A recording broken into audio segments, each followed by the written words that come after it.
Good afternoon, everyone, and welcome to the Board of Education Budget Work Session. I'm Donna Savigny, President of the Board of Education, and I would like to welcome you. We just had our discussion with the Board of Commissioners yesterday. We had our joint meeting and had some very good discussions, and today we are going to launch into the exercise of balancing the budget for FY21. And with that, I will hand it over to Dr. Locker to get us started off. Thank you, President Savigny. Good afternoon, board members and staff and those watching from home. We're going to start this afternoon with sort of a summary overview from Chris Hartlove.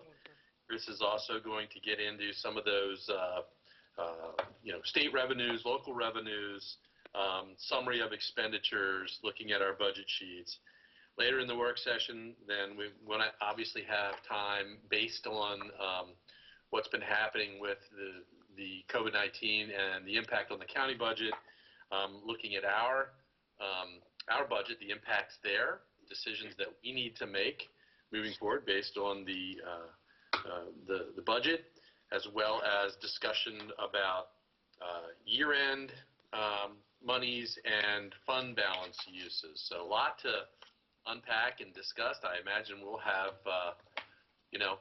robust conversation around all these things. And with that, I'll ask Mr. Hartlove to jump in and provide that overview. Please, board members, if there are questions along the way as Mr. Hartlove presents, I'd ask you to chime right in. So, Chris. Good afternoon, board members, Dr. Locker, Commissioner Frazier. So we're picking up with the next step in the fiscal 21 operating budget. Fiscal 21 begins July 1st, 2020 and ends June 30th, 2021. Much has happened throughout the course of this cycle, and we'll be talking about all of it. We've seen some nice highs and some lows, and we'll be talking about all that today. So we're going to talk about the non-restricted budget specifically for most of the time, and we'll also give you an update on the restricted budget. We'll talk about an update on revenues since we last discussed the budget, how we propose to balance the budget, what remains in the budget aligns with the strategic plan, and as Dr. Lockhart said, we'll also talk about some proposed uses of fund balance. So with that, we'll dive into the non-restricted budget. A little reminder of where we were back last year, back last spring. We had some really great meetings between the Board of Education and Board of County Commissioners, and through that process, and with a great deal of work on both parties, with Dr. Lockhart, having a lot of conversations with Board of Commissioners. We had a very nice plan that increased approximately 3.13% each year for 5 or 6 years out, and that's what we built our budget upon. It was a proposed, planned almost $6.2 million increase. That's kind of where we started. Where we are, and that's where we were last time we spoke back in the last step of this process was when you approved your formal request to the county. That's where we stood at the end of February. March hit, and then specifically the COVID-19 pandemic, and the county, I think, very understandably, has a lot of things at this point they don't know. They know that their revenues are going to be hit. In particular income tax revenue and probably property tax as well, but they don't know the extent of what that hit is going to be.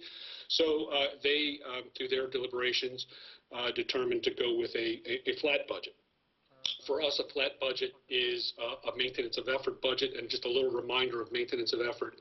Basically, what that provides to us is the same funding on a per student basis as we received in the current year. The reason it goes up overall is because we are gaining enrollment. For funding purposes, we're up 145 students. So that equates to, because of that growth in students, that equates to an increase of $1,156,200 That's a 0.59% increase. It's a decrease from where we were in February of $5,009,880. So that's kind of the update on the county revenue. They're our largest providers of revenue. Chris, can you say, is that the 1.156 million for MOE? Has that number's been fully validated and vetted as the accurate MOE number? Is that correct? Correct. That's a kind of a joint effort between us and the county's budget staff, and yes, we both have the exact same number, and it actually has to get certified, so that is the number. Okay. All right. Our second largest provider of revenue is the state government. When the budget was approved back in February, at that point we knew that we had a shortfall on state revenue, but we went forward because we weren't sure what the final number would be. At that point, we were estimating an increase of $3.5 million, a 2.62% increase. When the governor's budget came out, we learned that we were getting an increase, but not quite as much of an increase as we had anticipated. So the estimated increase is 1.86%, or $2,491,453. That represents a decrease from the board's requested budget of $1,008,547. And Chris, that number hasn't changed since we talked about this back in February, I believe it was, that as the state revenue projections were changing, we knew about this million back then, and that number has stayed static, correct? We're not expecting that to change? Yes, it stayed static. We will get a final number from the state. It's typically very, very close, if not this exact amount. So we're pretty comfortable. This is, if it changes, it's not going to be much. I mean, could be $5, $10, $20, not thousands of dollars or tens of thousands of dollars. So it would be small. It would be small adjustments at this point. Okay. And then other revenue. And other revenue represents things such as rent for use of facilities, athletic fees, prescription rebates, interest and investment income, P-card rebates. For purposes of this presentation, we also include county in-kind revenue, as well as sale of obsolete equipment.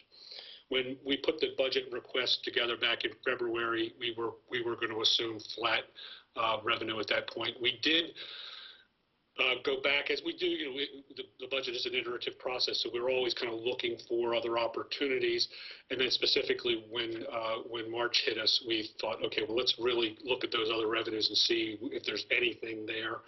One of the things we've kind of had in our hip pocket, and we really weren't sure if we wanted to pull it up because we wanted to make sure that it was a good, solid number. That was our prescription rebate revenue. And we've looked at each of the last 2 years. We exceeded the budget by $700,000. And we're looking, as we get more information for this year, it looks like it'll be the same in FY20. There's also, so that's good news. That's additional revenue that we could program in.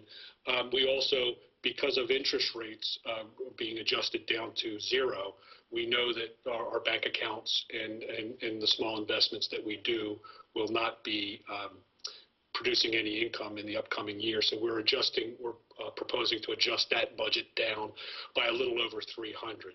So if you take both of those other revenues into account, we feel comfortable increasing other revenues by $300,000. And here's a summary of that, just showing that if we go forward with the budget that we're proposing here, we would have an additional $300,000 in other revenue. So just looking at the non-restricted revenue now, and there's two boxes here. The one represents our last formal step, which was back in February, the board's request, and we were looking at a 2.88%, $9.7 million increase in revenue. Now with these revised numbers, and I feel they're very, very stable at this point. These will be what the numbers are. We're looking at still an increase, which is that's good that we have an increase in revenue, but it's only a little over 1%, 1.17%. The total is $3,947,653, and that represents a shortfall from the last step in the budget. The board's request of $5,718,427, and we've been throwing around the number $6 million. The $6 million, if you add in that $300,000 that we were taking into account, we would be a little over $6 million shortfall. So this number is just what we need to address from the expenditure perspective. So, and then this footnote is very important. We will talk about, we have several slides that address uses of fund balance that we're proposing. What you're seeing on the screen right here is just the ongoing revenue part of the non-restricted budget. So the next part of the presentation is, okay, so we're out of balance by $5.7 million. How do we propose bringing the budget into balance? And we have a few steps in addition to the $300,000 in additional revenue. The largest item here is reduction of funds available to negotiations. We're reducing that amount by $4,391,043. And the reason for that is most of our expenses, a large percentage of our expenses go towards employee salaries. And the only way we can bring about a change in our budget is through salaries, either the salaries that we pay employees or the number of employees that we have. The good news in this budget at this point in time is we're not proposing the reduction of any of our existing positions that are currently, that we currently have in the FY20 fiscal year. We will talk about positions in a moment that we're reducing. So the salary reduction part of this is going to be through a reduction of the increase that we have available for employees, and we still have dollars in the budget for negotiations, but not quite as much. Then I think that's a point to emphasize. You said that well. I mean, it's a reduction in the increase, so there are still funds available for negotiations. It's not that we're wiping that bucket out entirely. So. I just want to reiterate that statement. Correct. Then this next line here, savings identified through zero-based budget process. Back, in the other world, the pre-March 9th world, we were very optimistic for the first time in a number of years about our budget. The superintendent initiated back in the fall a zero-based budget, our version of a zero-based budget process, and the goal was not to use these to reduce for reduction's sake, but it was to identify items that we could reprogram and put towards our strategic plan. And the items that we identified, and we'll talk about this in a moment, were items that we felt didn't align as much to the strategic plan as items that we weren't doing and wanted to do. So that was the reason, that was the purpose behind identifying this $1.1 million. Unfortunately, now we're going to use it to balance the budget. Still, it's good that we had this contingency ready, but it was really ready for to fund, to move the organization forward and align some spending closer to our strategic plan than what some of the things that we identified were certainly not bad items. They just were things that didn't align to our strategic plan as much as some of the things that we weren't doing and wanted to do. So we'll talk about the list of those items in a moment. And then, so hopefully I don't confuse things here. Savings from the reduction of 2 requested positions. These are not positions that we currently have on board. They're not people in these positions. They were proposed. If you remember back in February, the board approved a budget request that included 8 additional positions. What we're doing is instead of adding 8 positions, we are proposing to add 6 and not 8. And we'll talk about the specifics of those positions in a moment. So if you add those items up, you come up to the shortfall that we need to cover, and we would have a balanced budget if we go forward with these proposals. Now I'll talk about some detail of what's behind those numbers. Zero-based budgeting, again, it's our version. There are a lot of, if you do some research. There's a lot of definitions of zero-based budgeting. What we did was, we've typically had a more incremental approach to our budget where we would say, okay, here was your budget last year. You can take those dollars. We would always try to look for ways of saving, but it was typically we were kind of building on a prior budget. In this year, what we did was we tried to say, let's start your budget from zero and really talk about the things that you want to do next year and estimate what those items would be. So an example would be for my department. We belong to 3 different professional organizations. We discussed with our professional staff, and we said, 2 of these we use quite often for professional development and so on, and they provide really we use them quite we rely upon them for a lot of information and for networking and so on. The other organization, good organization, we just have not been using it for 5 years or so. And we said, well, just because once upon a time we did this doesn't mean that we should continue to do it. So let's cut the dues budget by that amount.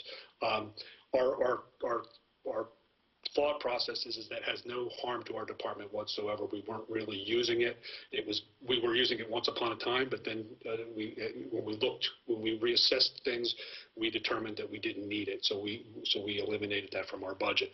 So instead of just having a certain dollar amount for supplies and materials, we would have you build your supply and material budget from zero up. So and the goal with all of this was to not impact instruction or the operations of the organization. So we feel pretty good at the end of this process that we identified things that don't hurt the organization, and these were really, the goal was to reprogram these into things that better align with our strategic plan. As you can see from the list, we hit every part of this organization participated, from the superintendent's office through the 3 chiefs and the departments that report under those 3 chiefs. We also looked at things where our expenditures no longer align to the budget. We had some savings in employee pensions and in our sub-teacher pool. Schools also participated in this as well, and there was concern that in previous years we would get to the end of the year and schools would have kind of some dollars left that maybe we didn't believe went in. They went into useful things, but maybe not the best decision making because we were later in the year and had some dollars left, and schools felt like, well, we shouldn't leave ththese dollars on the table. We'll go ahead and spend them. So we feel like we were able to, these reductions were really scalpel reductions and not, and they should not hurt the organization at all. And so that's kind of the story behind how we got to that $1 million in savings. Excuse me, Chris. Can I just? Oh, I'm sorry. Go ahead, Kenny. Yeah, I just wanted to ask a couple questions, and I don't know you or Dr. Lockhart or both. I think this is super. I'm not sure how often in the past this happened. Through previous discussions, I expected to see this much or maybe a little more, and I'm curious, did the shutdown affect us in any way? And where do you think we are moving forward? Are these savings, will they grow? Will they shrink? Do you think some of them are going to be each year? Where are we at with this amount of money? These are, answer your first question, I don't believe that the crisis, the pandemic, the change in our operations will impact any of these savings. And these are ongoing savings. So when we reduce, like my example of the dues example, our thought is that it's not that we just don't want to belong to that organization for 1 year. We're probably never going to go back to that organization. So that is a base savings that will occur every year. So, Chris, if I could chime in as well, it's a great question, Mr. Kyler, and Chris, I appreciate you starting that response. The idea was to create ongoing savings. So we will continue to realize these savings year after year. It may be that priorities will change in future years. And so, as Chris was giving the example, he may have an organization that his group prefers to join over another one, but that could change in the years. But they'd still have to operate within the same budget and realize the same savings. I don't believe this exercise has been done recently, and Chris can tell me if it has. But I also don't think it's something that we should do once every 10 or 15 years, but rather I think we should continue to revisit wherever we are prioritizing things for the system. We should always be looking at our budgets each year and saying, you know, do these things still align? Are there places where we can reprioritize something that we've always done, or things that we, you know, that are changing to better meet the needs of our strategic plan goals? So that long-winded answer is a way of saying, yes, we will realize these savings year after year, but no, it's not necessarily a done deal. We're always going to kind of look for those efficiencies as we're able, but at the same time, we want to make sure that we're proactively supporting the goals that we have for our system. And so that doesn't always mean cut for efficiency's sake, but rather it means how do we reprioritize and best use the funds that we have. And then also, maybe not, most of us probably are aware of this from discussions coming into this. Do you mind just a brief thing on when this started and how, like the school budget allocations, you didn't cut 350 out of schools, you asked people to come up with cuts, correct? Correct. And we had many, myself and Cindy McCabe, met with principals and talked about the process throughout the fall. And we're very specific in, trying to make these items that did not impact instruction. Really look at items that were away from the student, and just look for things that don't align to our strategic plan. As much as we have a list of items that we want to do, and we're not able to do them because we don't have the dollars. And this was an effort, an attempt to say, okay, but maybe we have some dollars out there now that we're not saying we're not being used properly, but maybe not being used for things that were as high a priority as some of the things that we're not doing. So that made it a much easier sell to all of our employees to say, okay, these things are going towards other priorities. Unfortunately, then this pandemic hit, and we're not, in the perfect world, we would be talking about what to do with this $1 million as far as good things, being able to, add initiatives, go forward in some areas that we want to go forward in.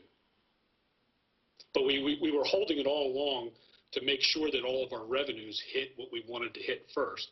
Had the revenues that we wanted, had they all kind of stayed stable, then these dollars would be available for that purpose.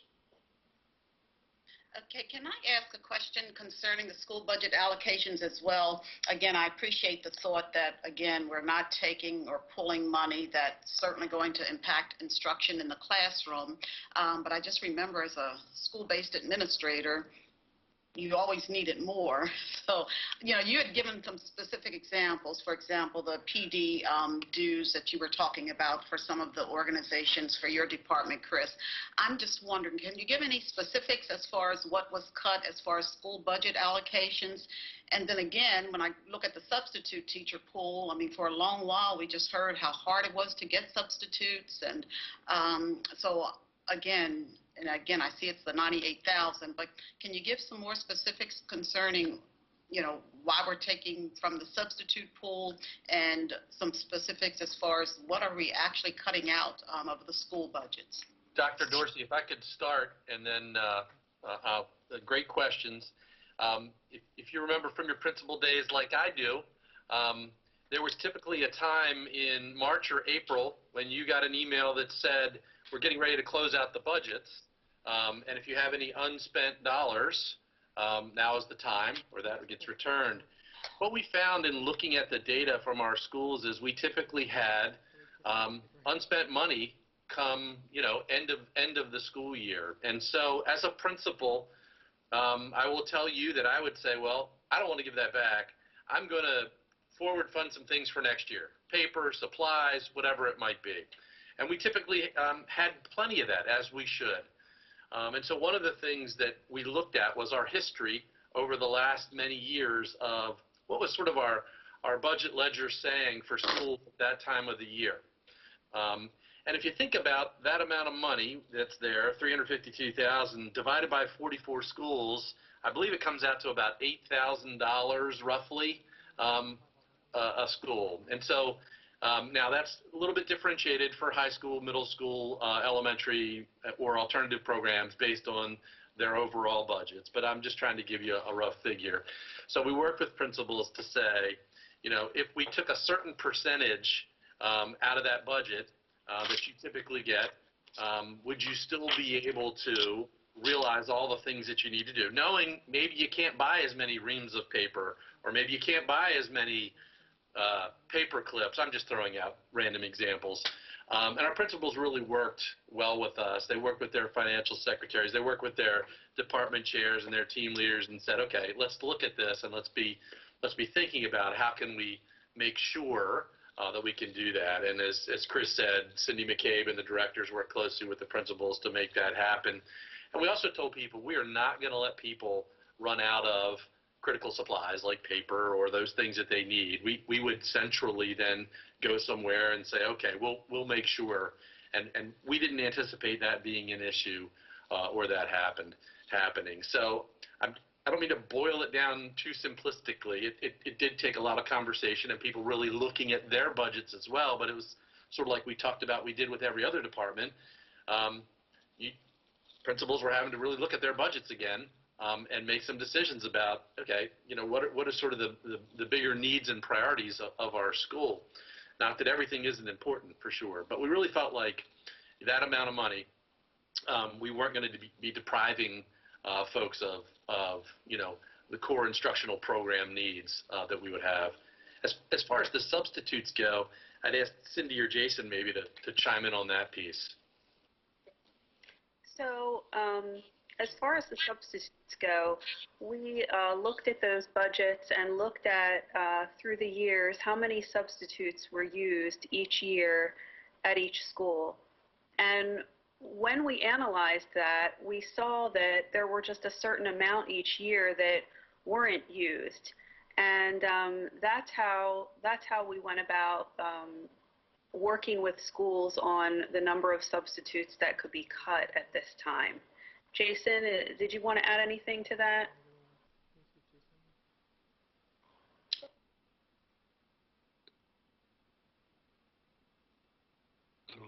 I don't know if Jason's muted. Yeah, his might not be working. Yeah. You might be muted, Jason.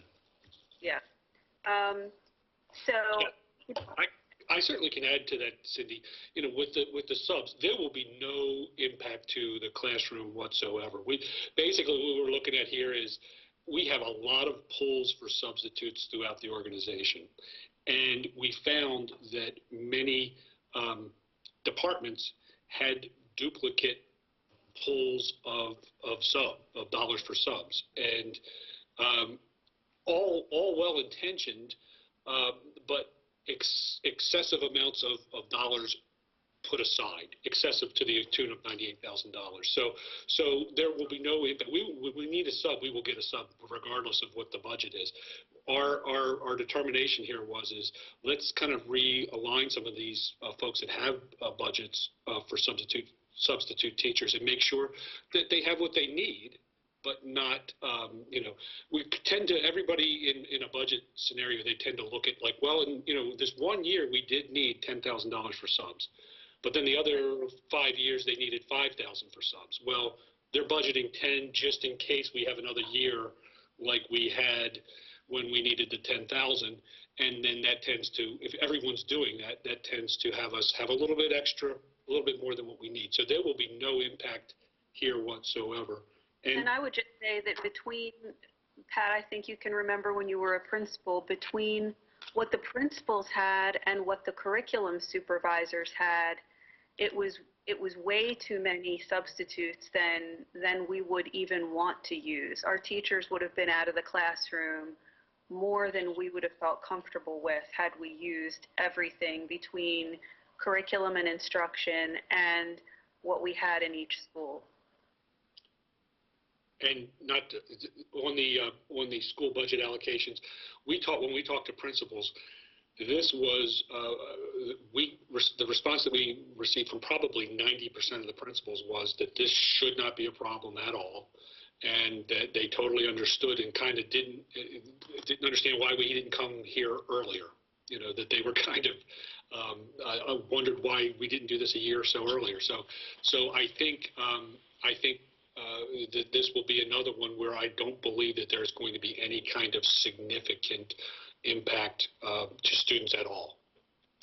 Okay, and again, that's the bottom line, I think, of what we're aiming for. So thanks for your responses. Appreciate it. Right. Kind of to summarize all of this, I mean, the goal with all of these reductions would be that they would be things that you would not that would not impact the operations. They were our lower priority items. That was what we were going for, the lowest priority spending that we had. Chris, can I add one more thing? I apologize. I kept dropping everyone.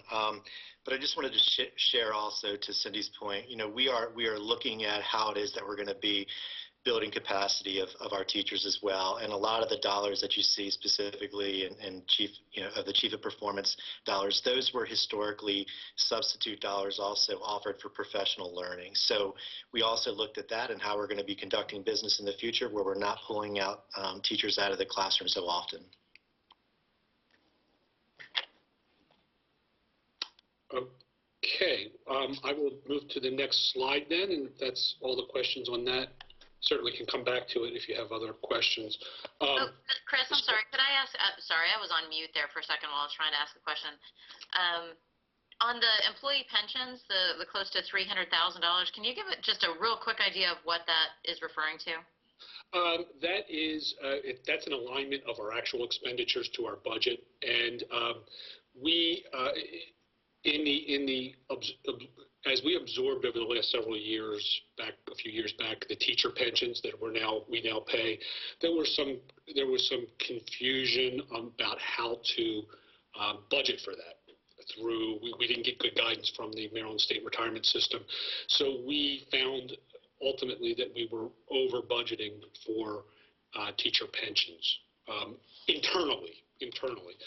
So once we felt like we had a really good handle on that, we determined that we could reduce that amount and not have any impact to our expenses at all.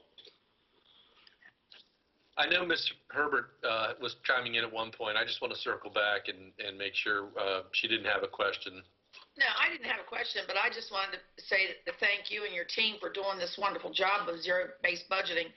And I'm glad you thought out of the box. But I cannot remember Chris or Dr. Lockhart whenever we did this, because I was the one that would get $750 allocated, and they would say you had to spend it. And I understand how this works. And, you know, now I would have given some of that money back because so many times if it said it had to be a large item. And I do understand how this process, so instead of me wasting to buy 10 more volleyballs for the following year and they stay there and rot after 5 years, then you give that money back and give it to somebody else that really can use it. So I think it's been a wonderful exercise, and you can see how we've saved money, and I appreciate that.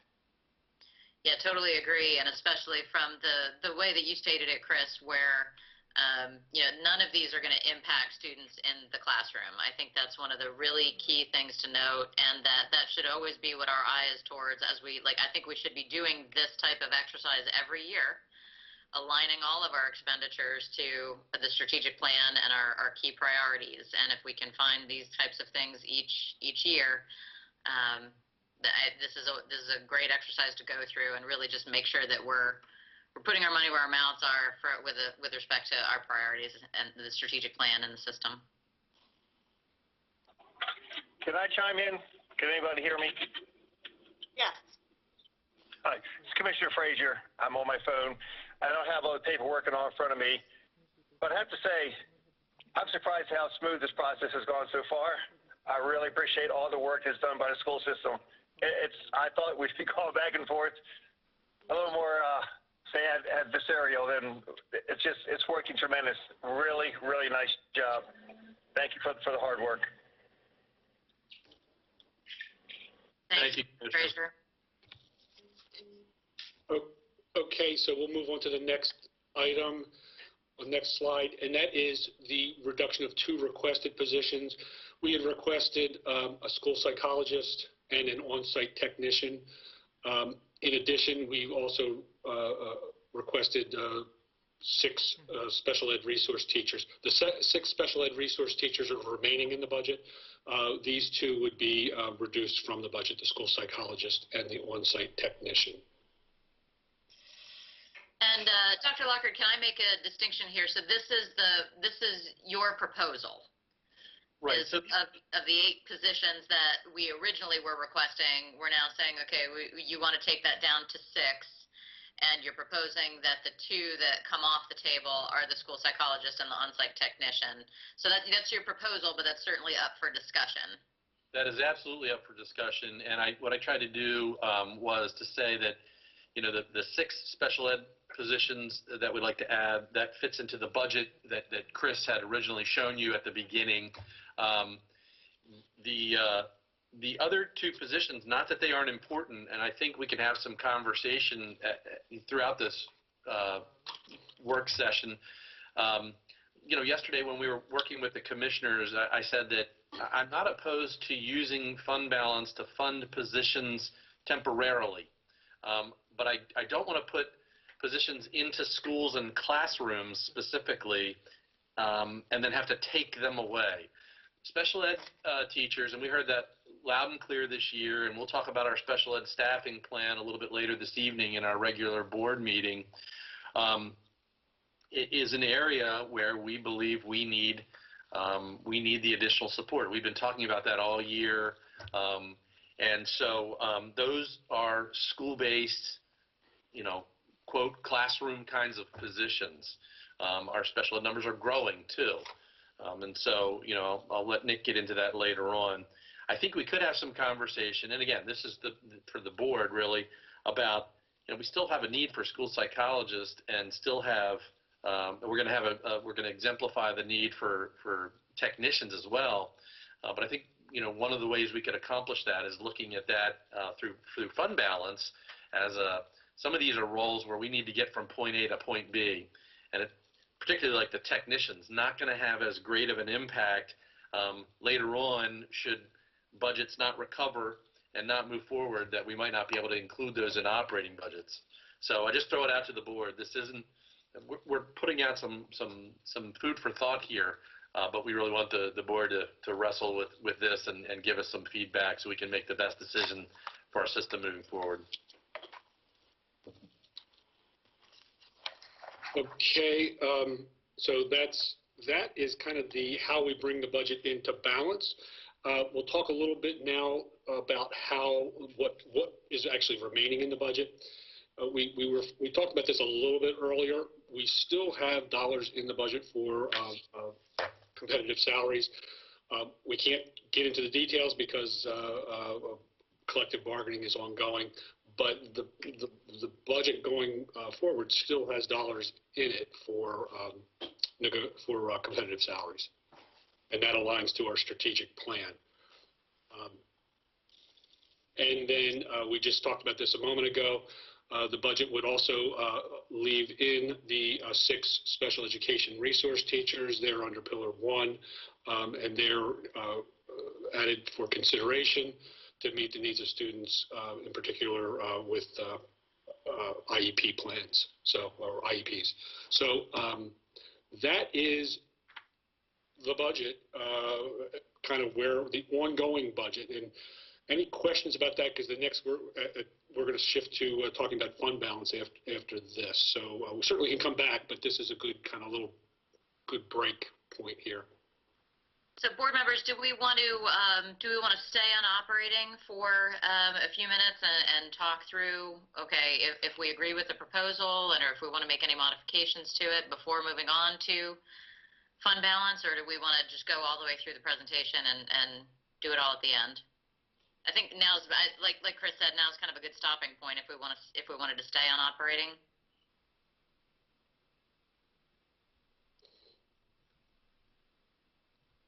I don't know that I have any more specific questions right now. I think it'll be curious to see how we're going to use fund balance.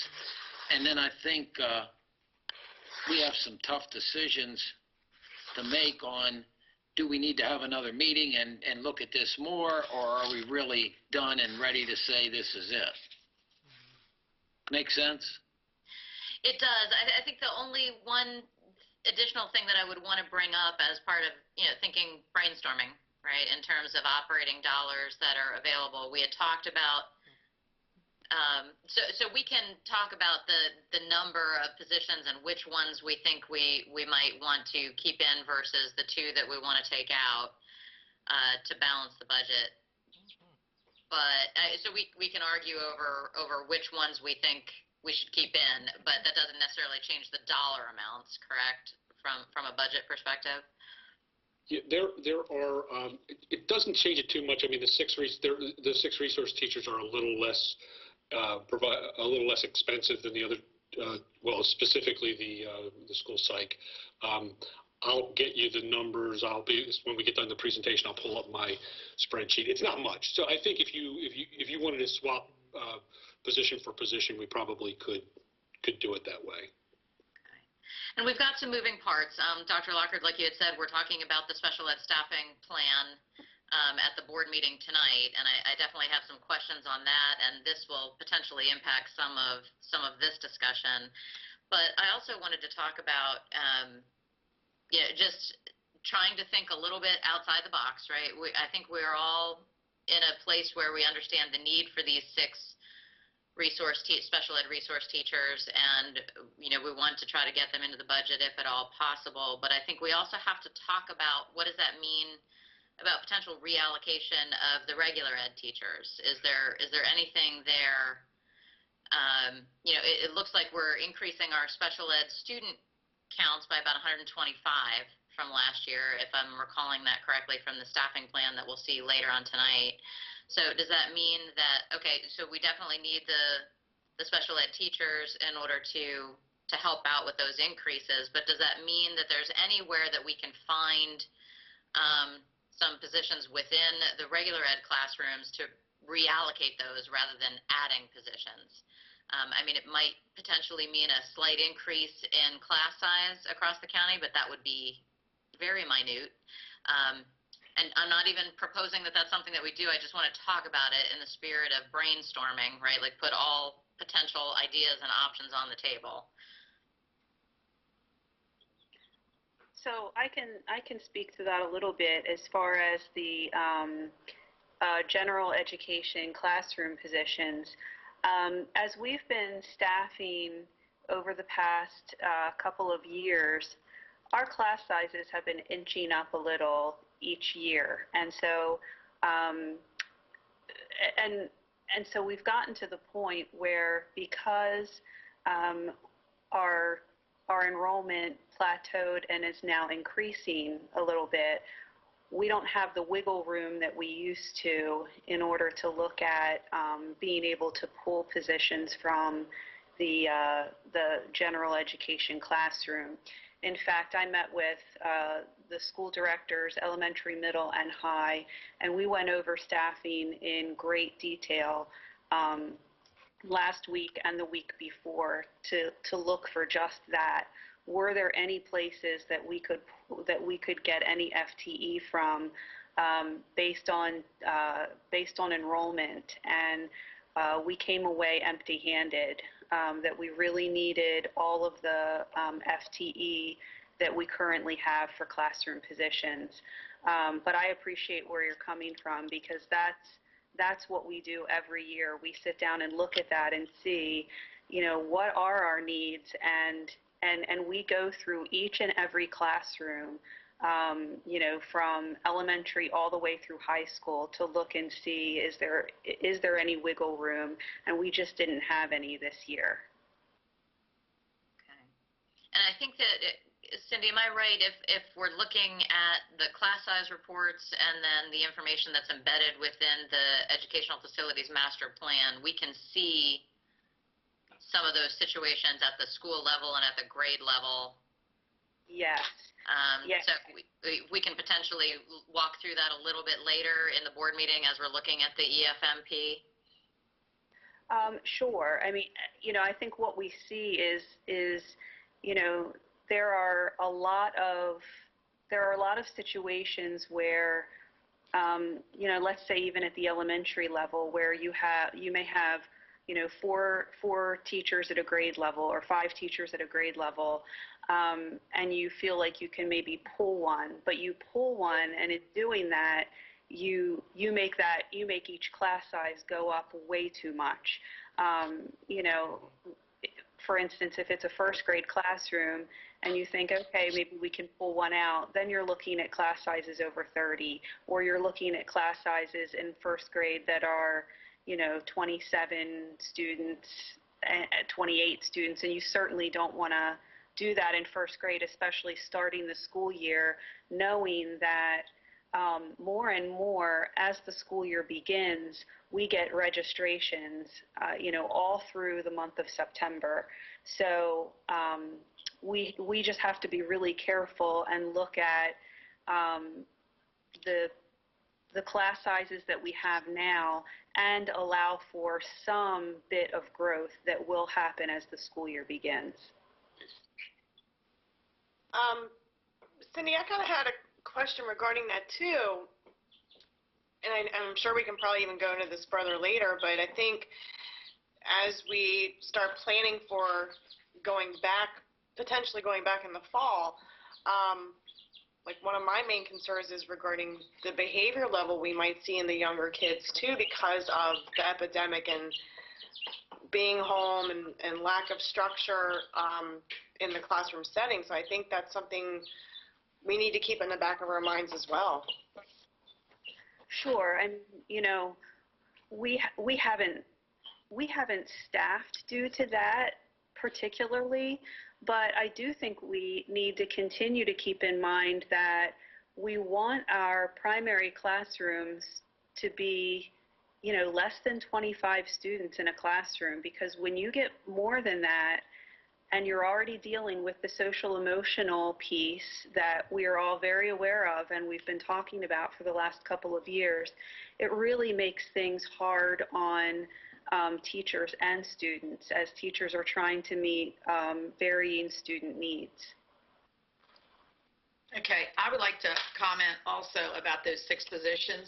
You all know from the very beginning of last fall, I've been a big proponent of we needed more special educators, because I go to my ambassador schools, and when you see a teacher crying or they're overwhelmed and they have to make a decision whether they are going to teach a student or do their paperwork, that is not fair to that educator.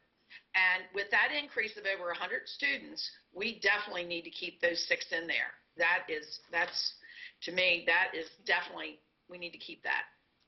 Because I saw, and I will continue to see when we get back, what the heavy load of paperwork they have to do, plus try to teach. That's a no-winner there. So we definitely need those 6 positions. Well, and I think certainly we've already gone through that whole process of trying to prioritize and say where we want to start getting these positions in at the school level. And I agree. I mean, we decided on special ed, so I think we certainly should keep those 6 positions there. And again, they're going to be probably, it's just probably going to be an increase in what the student need will be when we finally get back to schools. And again, I can just imagine that the special ed need is certainly going to be great. I appreciate hearing that you, Cindy, had gone through the process of looking at staffing, because again, I just know staffing is very important at all levels. So again, I don't think at this point, we need to do any more as far as saying, are there other positions or numbers that we can cut necessarily? And as I just made the statement about special ed and returning, like Tara said earlier, the needs are going to be great of all of our students, I think, once we can try to get back to a regular routine. So the staffing we need to pretty much keep intact, certainly at all levels in our schools. That's the main impact that, we can have as far as our classroom instruction, our teachers, and, having them available for our students. Yeah, I agree with you, Dr. Dorsey. I mean, we've already vetted and prioritized the positions. I think now we're in a tough spot, right? Trying to figure out how we're going to do all of this. And I do appreciate, Cindy, you're walking through the process of looking at the staffing levels at all the schools. I think that we need to at least bring that up as an option. I'm not saying that that's something that we should pursue, but I think that we at least, in the spirit of brainstorming and trying to work all this out, that you have to at least put it out there. It is an option. It may not be an option that any of us are willing to go down that path, and that's fine if that's the case. But in the spirit of putting everything on the table, because Tyra, I agree with you about the state of some of our students when they show back up in the fall, and which is why I feel pretty strongly about the school psych position as well. Like, everything that we've seen from a behavioral perspective at this point, and it's going to be exacerbated because of everything with COVID. I'd still like to see if there's a way to get that school psych position, and I know that from a budget perspective, we don't necessarily have a whole lot for position, so I was just trying to see if there was any way that we could find one position within the system to reallocate to a school psych position, just because I think that that's so important. So if it's not possible, it's not possible, but I wanted to throw that out there for consideration, because I think that's an important position as well as the special ed. I'm not arguing the need for the special ed positions at all. Just trying to see if there's any way that we can reallocate.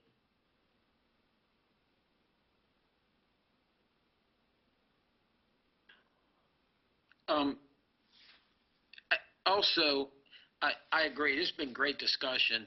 We need the 6. They need to be in the operating budget. I think I go back and forth on how we ought to use fund balance, but I think we get through the fund balance part of this. I think we need to talk about the other 2 positions. I think we don't want to put special ed in fund balance knowing that we may have to take it away. I understand that, Dr. Locker. That was a great point. But maybe currently we could justify these 2 positions based on what we've been going through with coronavirus, and hopefully we can keep them once we get them, but if we can't, they might be a great Band-Aid needed this year. Appreciate that, Mr. Kyler, or perhaps we look at it as a bridge to better budget times when we make a decision that we want to move something over to the operating budget. So maybe that's a good transition point to just go through fund balance and tie the 2 discussions together, because there is going to be some overlap. Very, very good. Then I'll move forward.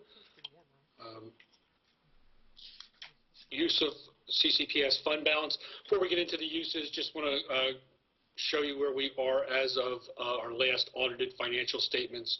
On June 30th, 2019, we sat at $16 million, which represents 4.76% of our unrestricted operating budget. Per board policy DBDA, we want a minimum fund balance of 1%, which would be $3.4 million. That's what we want at a minimum. And then the maximum is 16.8, which is 5%. So we're in a good place with regards to fund balance. We're within the range that we need to be in. We're at the high end of that range, and we didn't, this is good going into where we're going right now with the kind of the unknowns of the pandemic. And I know that we will be adding to this come June 30th of 2020 because we have to, actually. We can't overspend our budget. So we always have something left at the end of the year. And because of the operations, how they've been impacted the end of this year, certainly there have been some expenses that have gone down because of that. We've had some other that we didn't, we couldn't have anticipated that have gone up. But and I can't tell you today exactly what that amount is going to be, but we will be adding to this amount at the end of the year. So having said that, here are some of the proposed uses that we're putting forward. Some of these we've been talking about for quite a while. Others are new, and they're new because, in effect, they are responses to the pandemic. So health and safety positions, these have been talked about throughout the entire budget cycle.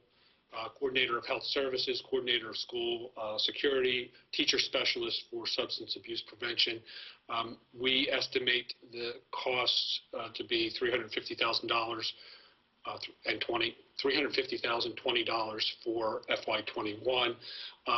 We would be proposing a 3-year evaluation, meaning we would fund them through fund balance for 3 years, and then through that period of time, determine whether they would be positions that we would want to continue with the system or not. So, and those have been through all of the sessions that we had with the community. These were all positions that were talked about throughout that process.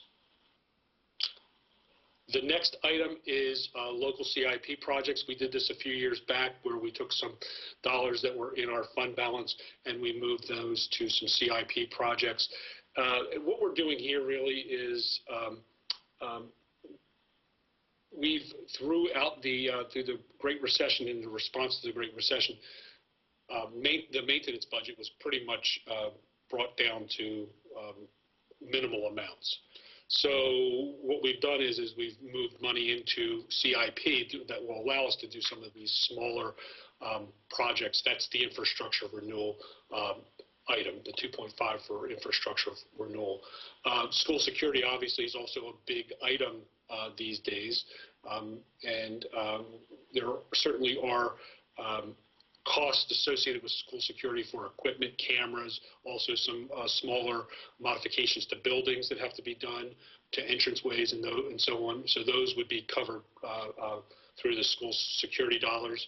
And then information technology, this is another budget that our operating budget is not fully does not fully fund.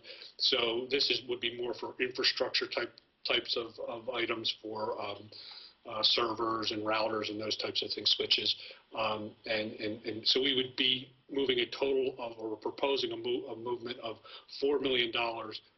This would be truly a one-time cost into local CIP projects. Chris, I'm sorry. Sure. Before you move on, can board members, do you have any questions about those? Those are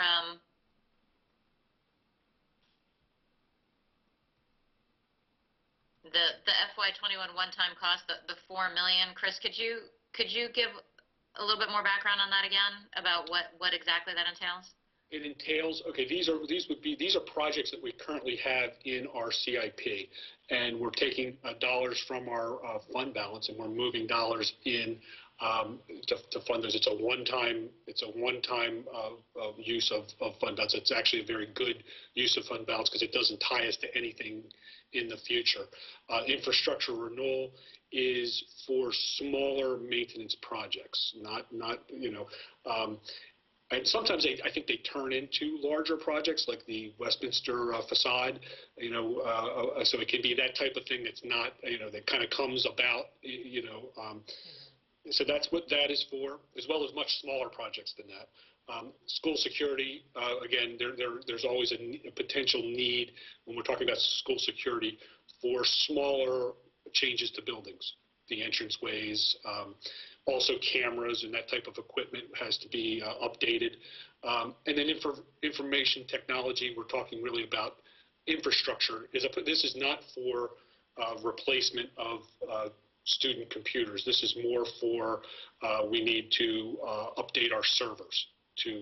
our infrastructure for technology. So that's, and these are all CIP projects that don't end at the end of the year. The dollars roll forward. So it allows us to be more planning, more proactive in our planning, as opposed to when we have things in our operating budget, it's a yearly cycle. So at the end of the year, you either spend those dollars or they roll into fund balance. And we have this kind of, if you have dollars available, okay, we have to get it done by June 30th. So there's a rush. By putting it into CIP, we can be more mindful, more planning in our approach to all of these items. So it's the way we've been proceeding. There's multiple reasons. We think it's a better way of planning, but it's also because through the response to the Great Recession, many of these budgets were reduced. The operating budgets were reduced. Right. I mean, weren't we in a position where, for the maintenance projects, the infrastructure renewal type projects, I mean, in an ideal world, you'd have some part of your ongoing budget that you would want going into those maintenance type projects. We haven't had the ability to fund that bucket except through moving fund balance and CIP dollars over on an annual basis, right? We've been doing that to a tune of about $1 million a year.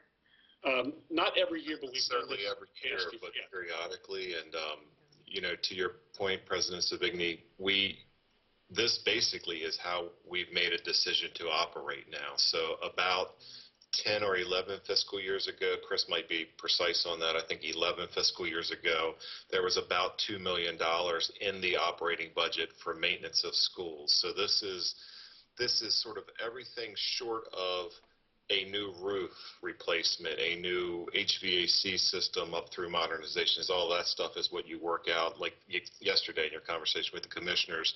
This is to repair a portable, to fix a floor, to make general maintenance to schools, repair a sidewalk around a school, that sort of thing, up to really big examples too that still fall short of state supported capital projects, like the Westminster High facade being a recent big example.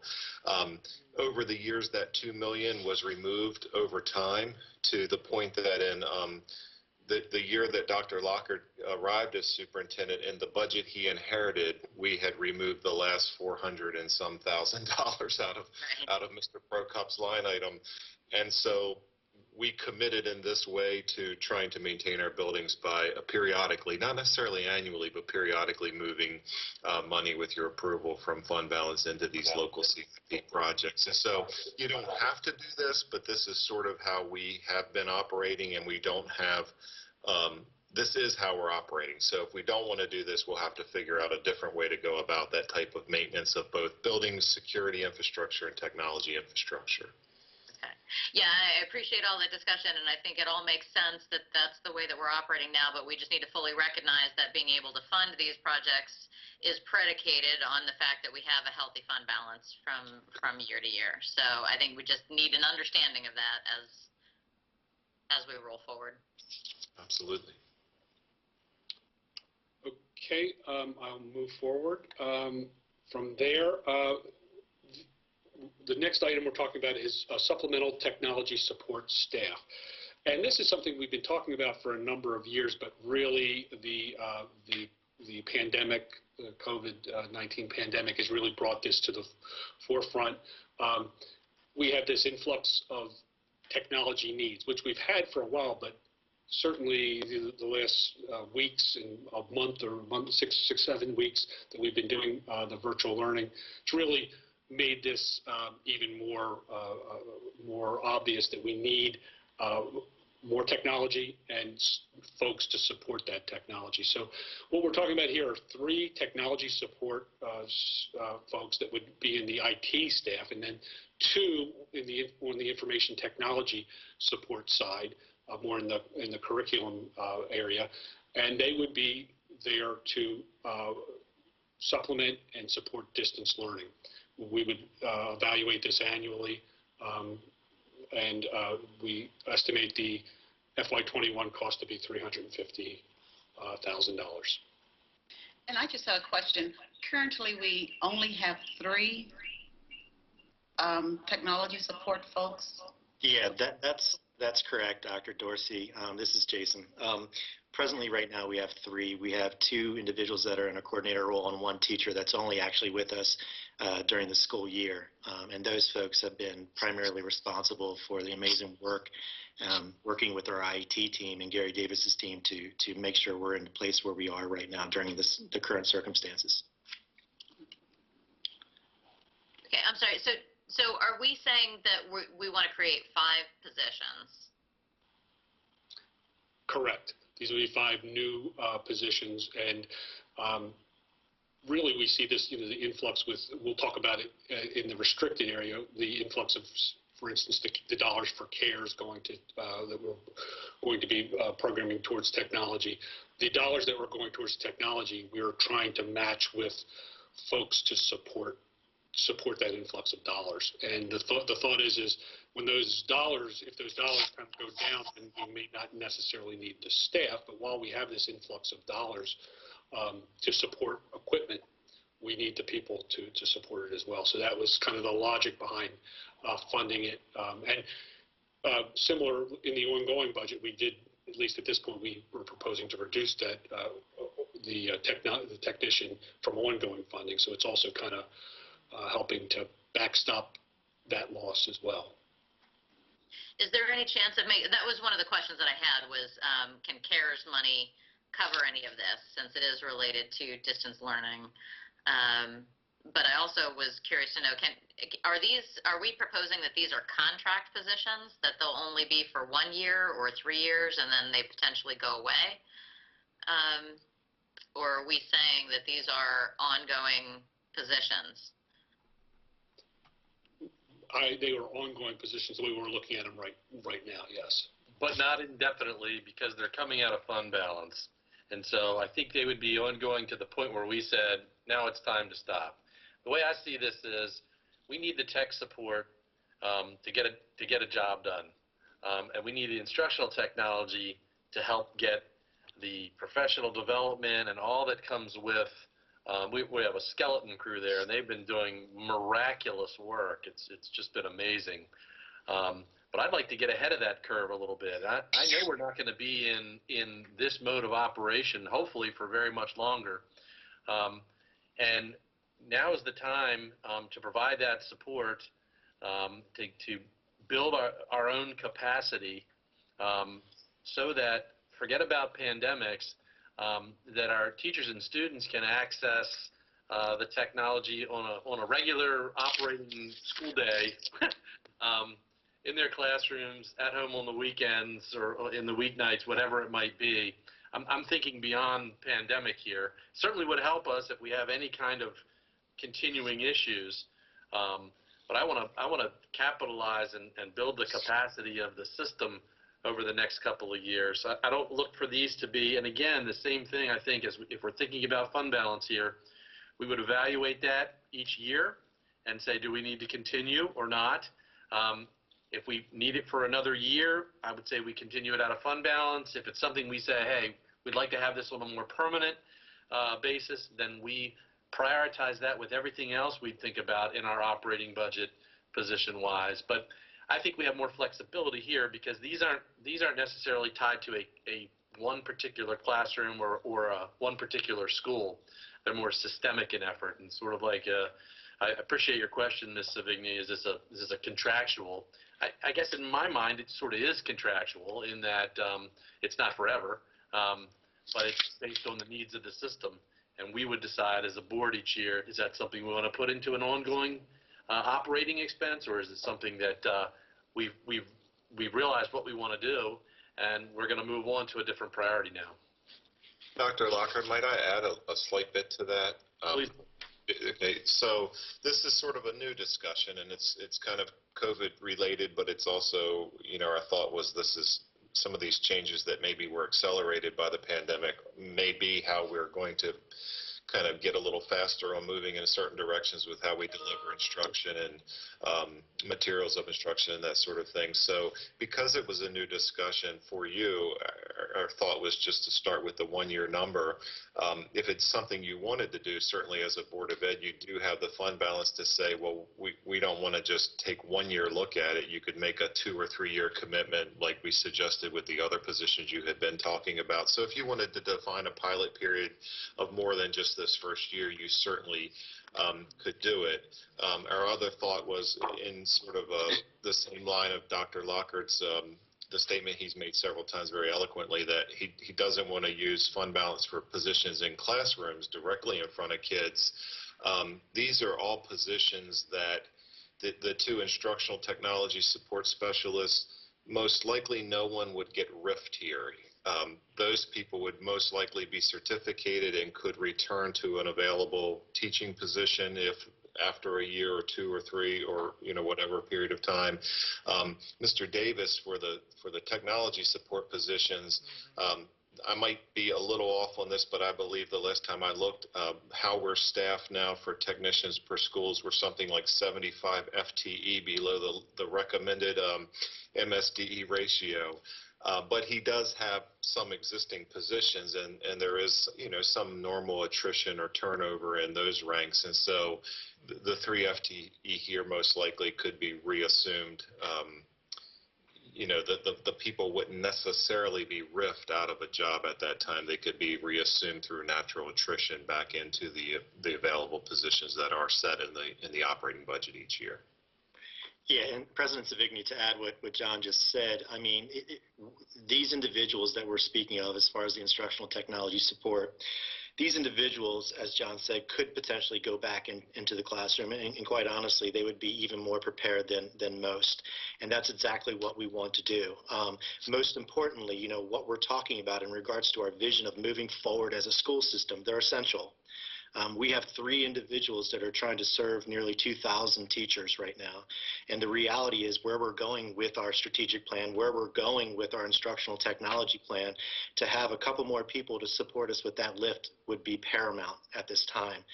Everyone has said, yes, this has, we've been accelerated, but at the same time, where we're going with a learning management system, how we're going to be procuring content in the future, how we're going to be availing content to our students in the future, whether that be in the classroom or at home. Having these individuals to support our teachers to build their capacity to become more proficient in a blended learning classroom is going to be essential. And I know for a fact that in classes, an English educator would have her class set up, ready to go the next morning, and then lo and behold, they would get there, and then they would have technical difficulties. And you are at their mercy to get back to you. And with our numbers being so low with tech help, I get it, and we definitely need it. And then also when we were inputting grades, we would have difficulty.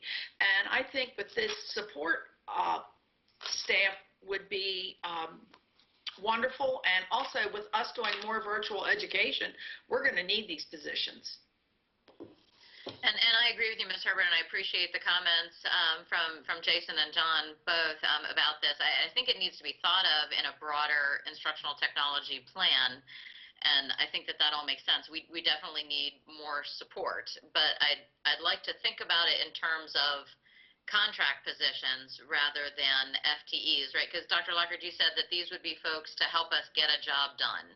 Right? I mean, we may end up needing them longer term, but for right now, I think we need to think of them as contract positions, and then should the situation change in the future, then they could go back into the classroom. Like, I don't want this to just be a creep up in headcount, right? If we think about it as FTEs, and that just starts creeping up the headcount as part of the operational budget. If we think of it more as contract positions, for a year or two as part of implementing a broader instructional technology plan, that makes sense, and then we can reevaluate down the road of whether those need to become more full-time positions, and if they don't, then they don't just get absorbed into the system as additional headcount. They become replacement headcount for attrition of teachers that naturally fall out of the system every year. Yeah, and Dr. Locke, if you don't mind, to your point, President Savigny, this is not uncommon practice, right? We've worked through this type of practice before with grant-funded positions, right? So we might have a system initiative or a system focus like we're talking about right now, where when we go ahead and potentially bring on these folks, that they're very clear on what the role and responsibility will be for a certain period of time. And again, that's not something that is, that folks are unfamiliar with when we're looking at really focusing on a current initiative over a period of time. And in the case of the When you have contract positions, do they receive health benefits? no, they would not. And actually, great question, Ms. Herbert. I was going to sort of get to that point. It's a little bit hard. It's easy to do what Jason just said in terms of within the whole workforce of certificated positions to not commit here forever, because they can, natural attrition, retirements, whatever occurs each year, those folks in the instructional technology support can easily be placed back really at the end of any year. With Mr. Davis's positions, to Ms. Herbert's question and also to Ms. Savigny's statements earlier, those are a little bit easier to commit to. In fact, we can make that commitment to say that money could be spent in a contracted manner, and in that case, there's various vehicles that Mr. Davis and his folks could use to bring in people on contract, as opposed to a more traditional FTE in your operating budget. And in those cases, and that's no different than other contracts we have across the system with services for students and other things, you pay the contracting agency a fee, and if those folks are receiving health benefits, it's not in our budget, it's in that employing agency's budget to work that out. So you could make that stipulation if that's better and more comfortable now, and we could sort of draw that line between the first 3 FTE and the second 2 FTE and make that commitment to move forward that way, whether it's for 1 year or more than that. My only question on the first 3, contract versus FTE, where are you more likely to get the most quality? If that's one way or the other, we need to think about it. If you think it's equal, then yeah, I say change it.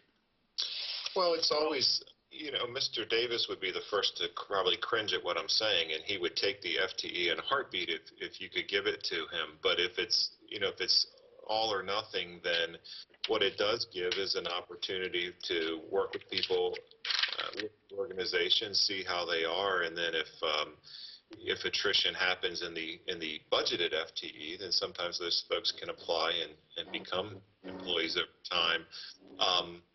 There's it's once someone's your employee, for better or worse, they're your employee, but hopefully we make good hiring decisions, and so then you have that person in your staff, and you have much more flexibility, whereas contracts, I'm sure in your world too, Mr. Kyler, contracts are defined for specific scopes of work to do specific things, and you have, I guess I would say, a little less flexibility, but we would also define for what purpose and for how long we were bringing folks in to accomplish tasks. I don't know if Gary's here or not, and if you wanted to agree with that, or you're here to disagree with me. No. We just need help. I mean, that's the bottom line, and we're open to anything. Just a couple thoughts.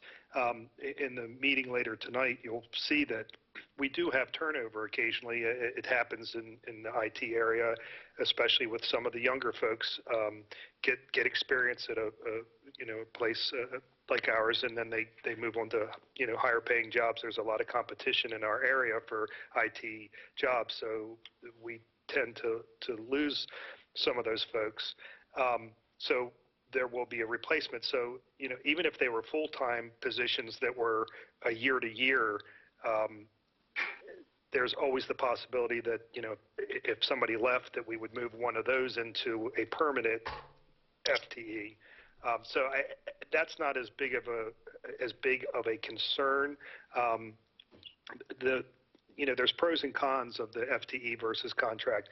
You'll find that to get a quality person, it depends what you're looking for, but generally you'll pay more for a contract person, than who's, with the technical skills, because the market just kind of dictates that. So it winds up usually costing you a little bit more to have the contract position, because if they're self-employed, they're paying for their own insurance and health benefits, or if you go through an agency, obviously that agency or whoever the company is it's giving you the folks are going to have some money involved too. So whatever works out, we'll make it work, and we just are happy if we can get some help in this area. But it really depends on how you look at it. But I would say, as a rule, you'll probably wind up spending a little bit more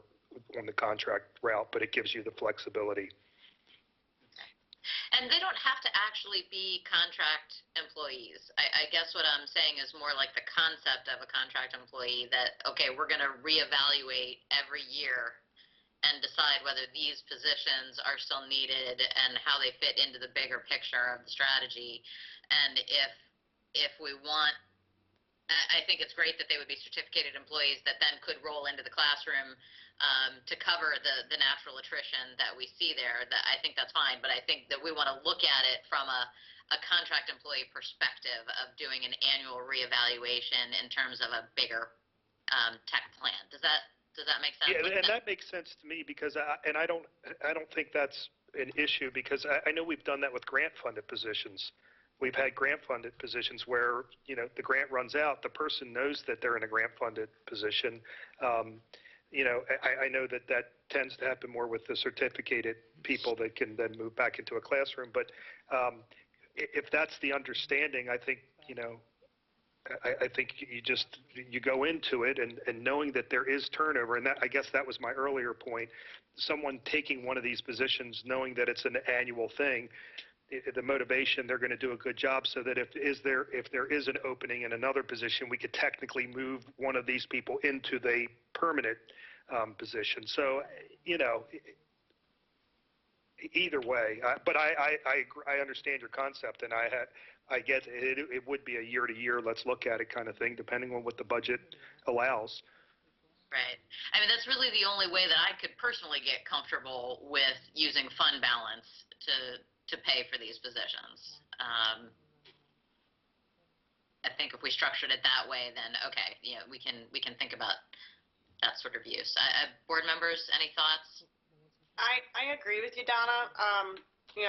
While I was looking and writing down my notes, regarding the different positions, what I'm looking at when I'm writing down is, okay, health services when the students come back into schools, school security, making sure everything is up to date.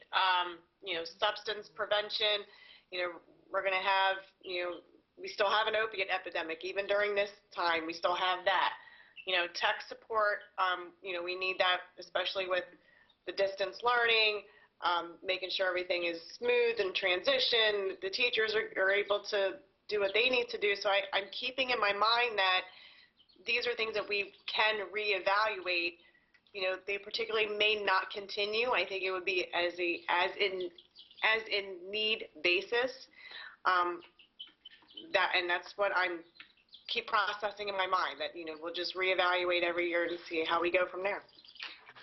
And there is a big turnover, because if you get young tech people, they will go on and move on to the private sector and unfortunately make a lot more money. So there is a turnover there.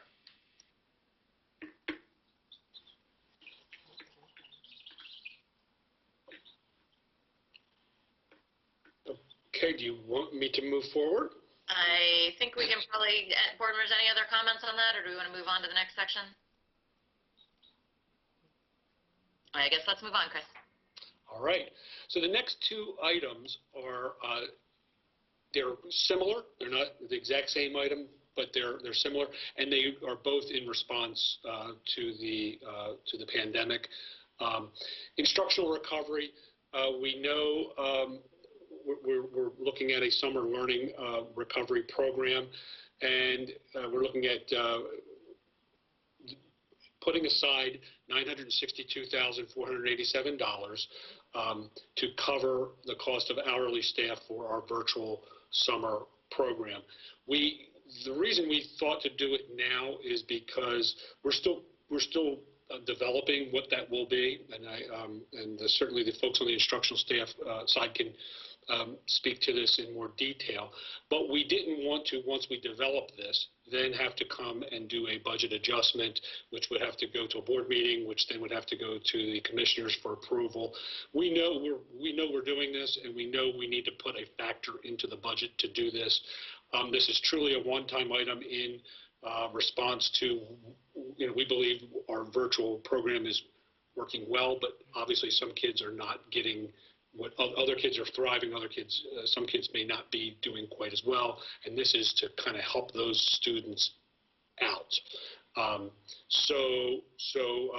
Truly a one-time item, and you could look at this as we're also having savings because of the virtual learning that's going on. So some of those savings we're just basically shifting to the summer to be able to put forward a program like this. And before any questions, I'll do the next one as well because it's similar. Special education compensatory services, because students are not in classrooms, it's difficult to provide all of the services that we typically provide. So we believe once students are back in the classroom, we will have to make up these compensatory, at least some of these compensatory services. So we put an estimate in, $2,724,042. Again, same thing. This would not be happening every year. This is solely because we have not been in the buildings for, this last part of the school year, and that's going to create a need when we are back in the buildings that we'll need to address. But it's truly a one-time item. So, Chris, can you help us understand that one a little bit more? So the hourly staff that we need to make up the compensatory services, they're being paid now? We're still continuing to pay these folks? So Chris, I can chime in here if you'd like to. Sure. Sure. So President Savigny, so in regards to compensatory services, it is essential that we in the special education world have an IEP to identify what compensatory services need to be provided as a result of being away from schools. So compensatory services, although it's found right here next to our summer recovery, the majority, if not all, compensatory services would be taking place in the fall semester and could be in a situation like an extended learning opportunity where students would stay for an additional block of time after school, and teachers would deliver that. And I wanted to bring up also in regards to when you were having the special education discussion earlier about the positions, this is another, in addition to the 125 eligible students that are in addition this year, we're going to have this huge requirement to make sure that we're providing compensatory services this coming year as well, which is going to take more manpower. So that's how that is being planned right now to take place, is once we get back into the buildings, we have our IEP meetings, and then the IEP team would determine what the compensatory services should be and when they would take place.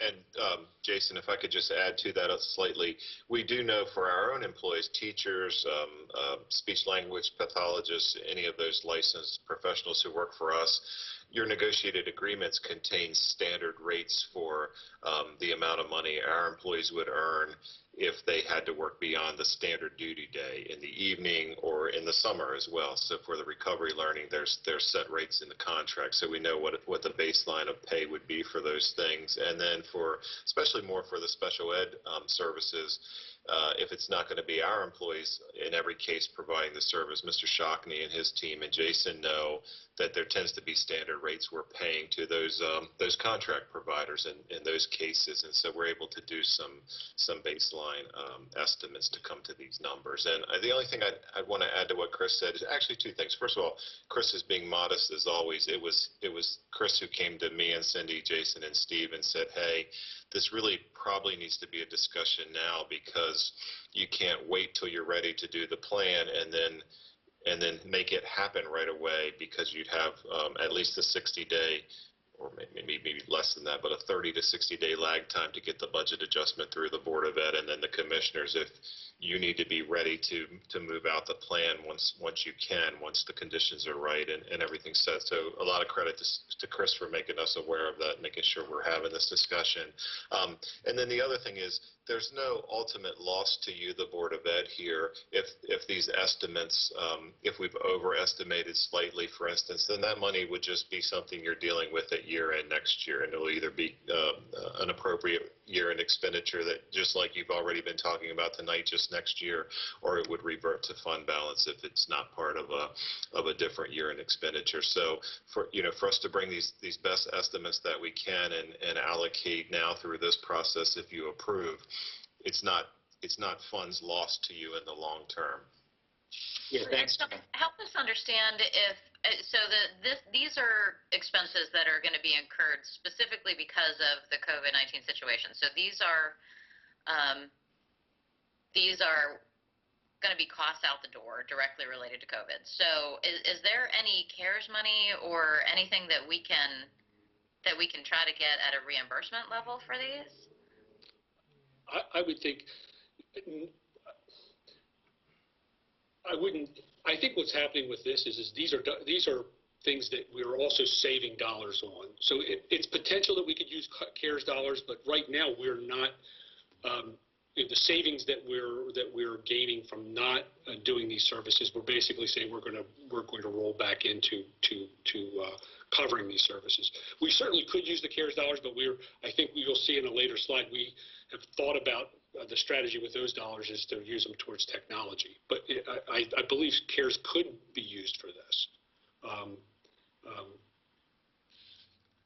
But then those CARES dollars wouldn't be available for the technology initiatives that we've thought about. One of the things that may be a little confusing to us is it says covers cost of hourly staff. These don't necessarily all have to be hourly staff. They could be our regular staff, but they're working into the evening, so we're paying them an hourly rate. So it's not just hourly staff, it's regular staff. Same with the summer program. These could be teachers that are working, and in the summer they work and get paid an hourly rate over and above their regular salary. So it's and to John's point, Chris, when we're looking at outside consultants or contractors providing related services such as speech or occupational therapy, obviously, our employees receive the standard hourly pay, but theirs would be quite a bit more in regards to providing those services. And I guess on a related note, Chris, on the prior page, the summer learning recovery, so the $962,487, that's obviously a very specific number. There has to be, so it said based on a virtual summer program. What were the assumptions that went into that virtual summer program? Is it a certain number of hours over a certain number of days? It is. It is. So I'll go ahead and take it. So basically this was, an estimation, and this is highly reliant, as we've shared in the update meetings, on those that are interested in attending. What we're anticipating doing is identifying students that may have been historically underperforming before we even left, our schools in March. There could be the students that are unfortunately receiving an incomplete for fourth quarter, and there are also obviously our students that are receiving specialized instructional programming or resource types of programming like ESOL that immediately come to mind on who we would be inviting to attend such a summer recovery program. We were thinking at this time that it would run very similarly as our ESY programs that we're required to provide that take place in the month of July.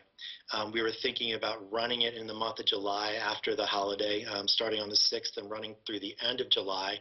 Again, very similar as we have done historically with ESY, and having that go in the morning. It says that it is virtual, and the reason why it says that it is virtual is because that's what we know right now.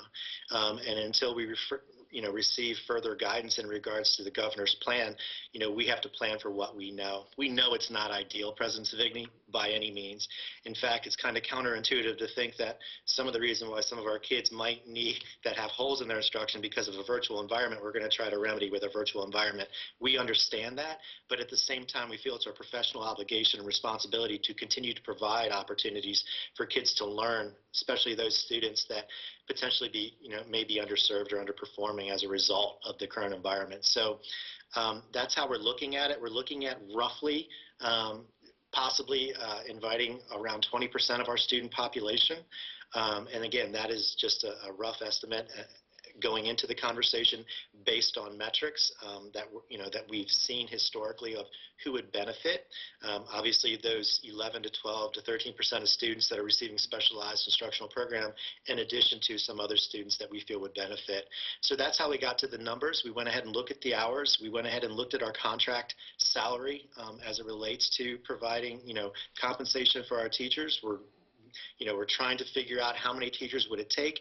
Right now, we're working closely with Cindy's directors to identify interests of teachers who would like to teach, whether that be virtually or in-house. And that's how we have to, we're trying to plan for something right now that is very difficult to plan for when we're very uncertain about the parameters in many, many cases. And Jason, do you think that we'd have enough interest level from the teachers in order to get the coverage that we need? So surprisingly, I think I can say yes, and Cindy, please jump in. But historically, we've always had a little bit of a struggle to get the actual staffing to do ESY because people have other things going on in the summer, and as a result of the current environment, we know that there are a lot of our teachers and service providers whose spouses are out of work. So this might be an opportunity to go ahead and augment income.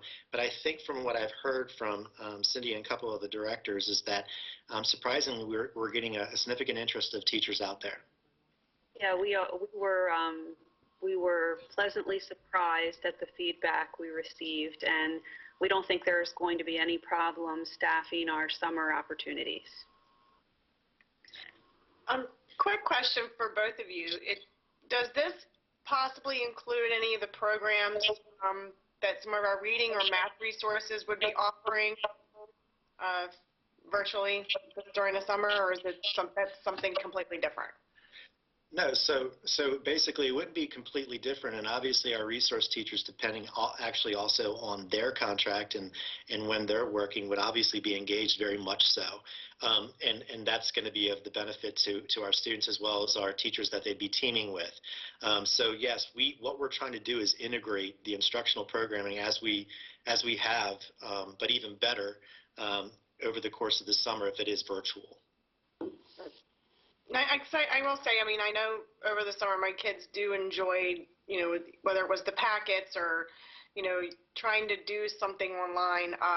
And of course, this summer we're all going to be doing something online. It looks like, but I think just trying to continue something just to keep the engagement, I think is really. And that's how we feel. That's how we feel too. If whatever we can provide, we'll provide.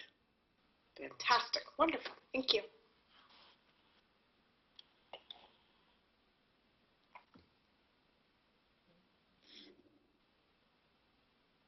President Savigny, I think you're on mute. Thank you. Sorry about that.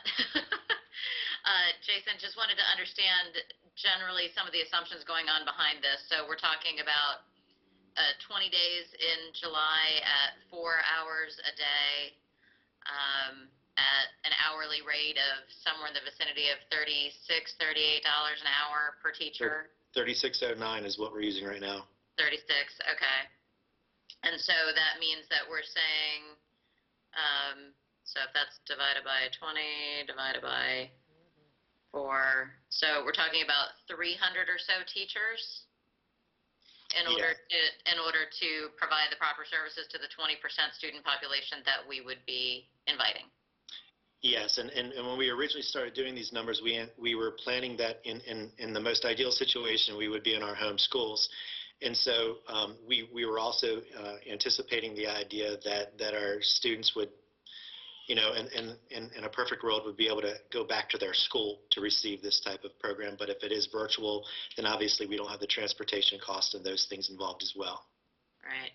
So this 962,000 is if it is in a virtual environment, but if we did try to get the kids, if the restrictions were lifted and we tried to get the kids into their home schools, that number would go up fairly dramatically. Yeah, I mean, I would have to look at the math again. I don't have it sitting in front of me right now, but Chris, I saw you kind of nodding a little bit. Yeah, we would have to go back and look at the numbers again, but yes, transportation is a huge expense. There's no doubt. Yeah, I think if I remember correctly, it was a couple $100,000 at least for transportation.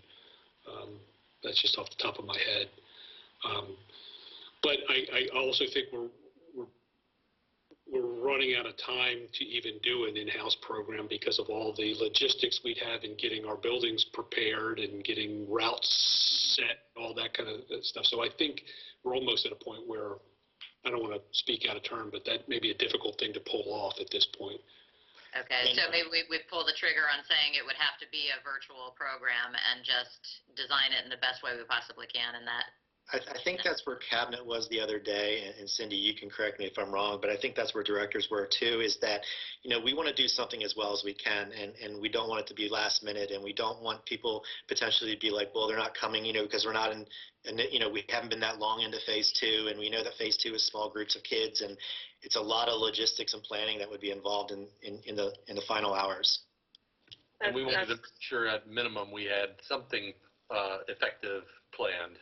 And that's why we said, well, at minimum we have to have virtual summer program. If we had enough time and we knew we were going to be able to do some small group in person, we'd do our best to do that. But at minimum, we had to have this planned. And Chris was correct. It's about 200,000 would be our estimate for transportation. But I would say I think Jason and Cindy and their folks need to continue to plan this way because a couple more caveats. Mike and his team would need some lead time to design bus routes. But even then, we'd have to see how many of our bus drivers would be in a position to respond in that setting. So it could be that even if somehow the conditions change to allow in person, there might not be the time and the resource to make it happen either. So I think it's better to continue to plan this way, and if we can get somewhere else, then that'll just be icing on the cake.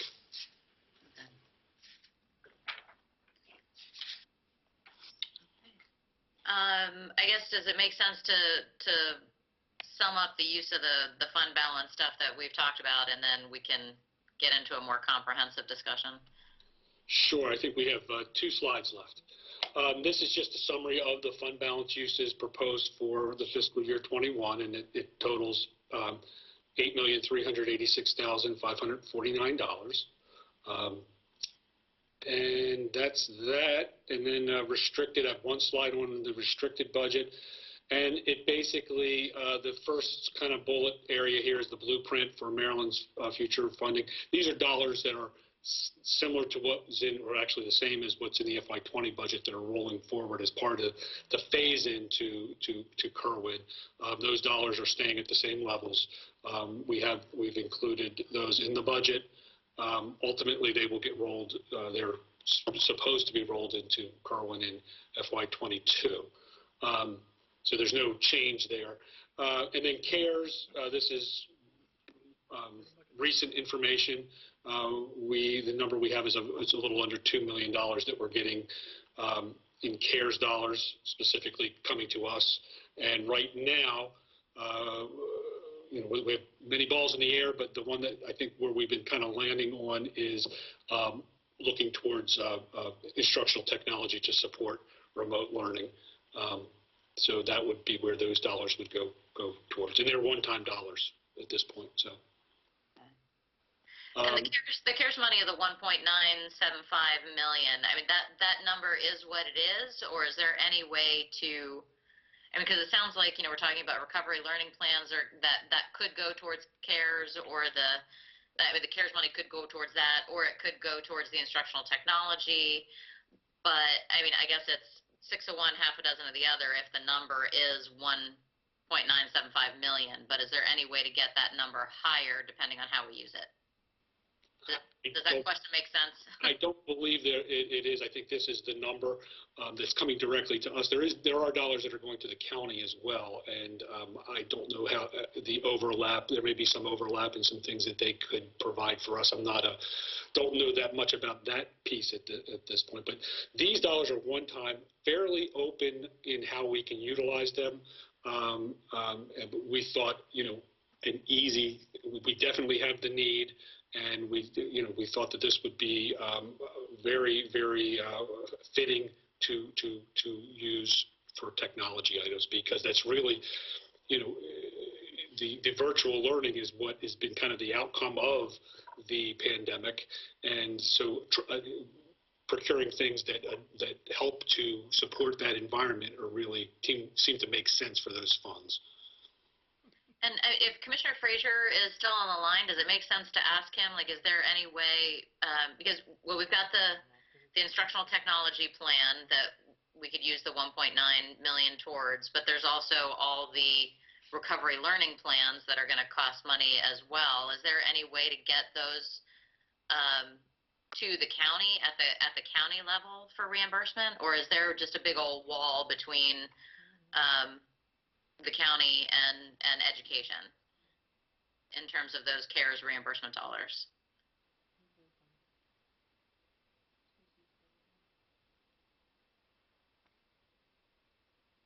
And Commissioner Frazier, I don't know if you're still on the line. I am still on the line. I was just when you finished that question, I said, is that a question for me? As far as I know, the CARES money that we're going to be getting, half of it goes to the health department.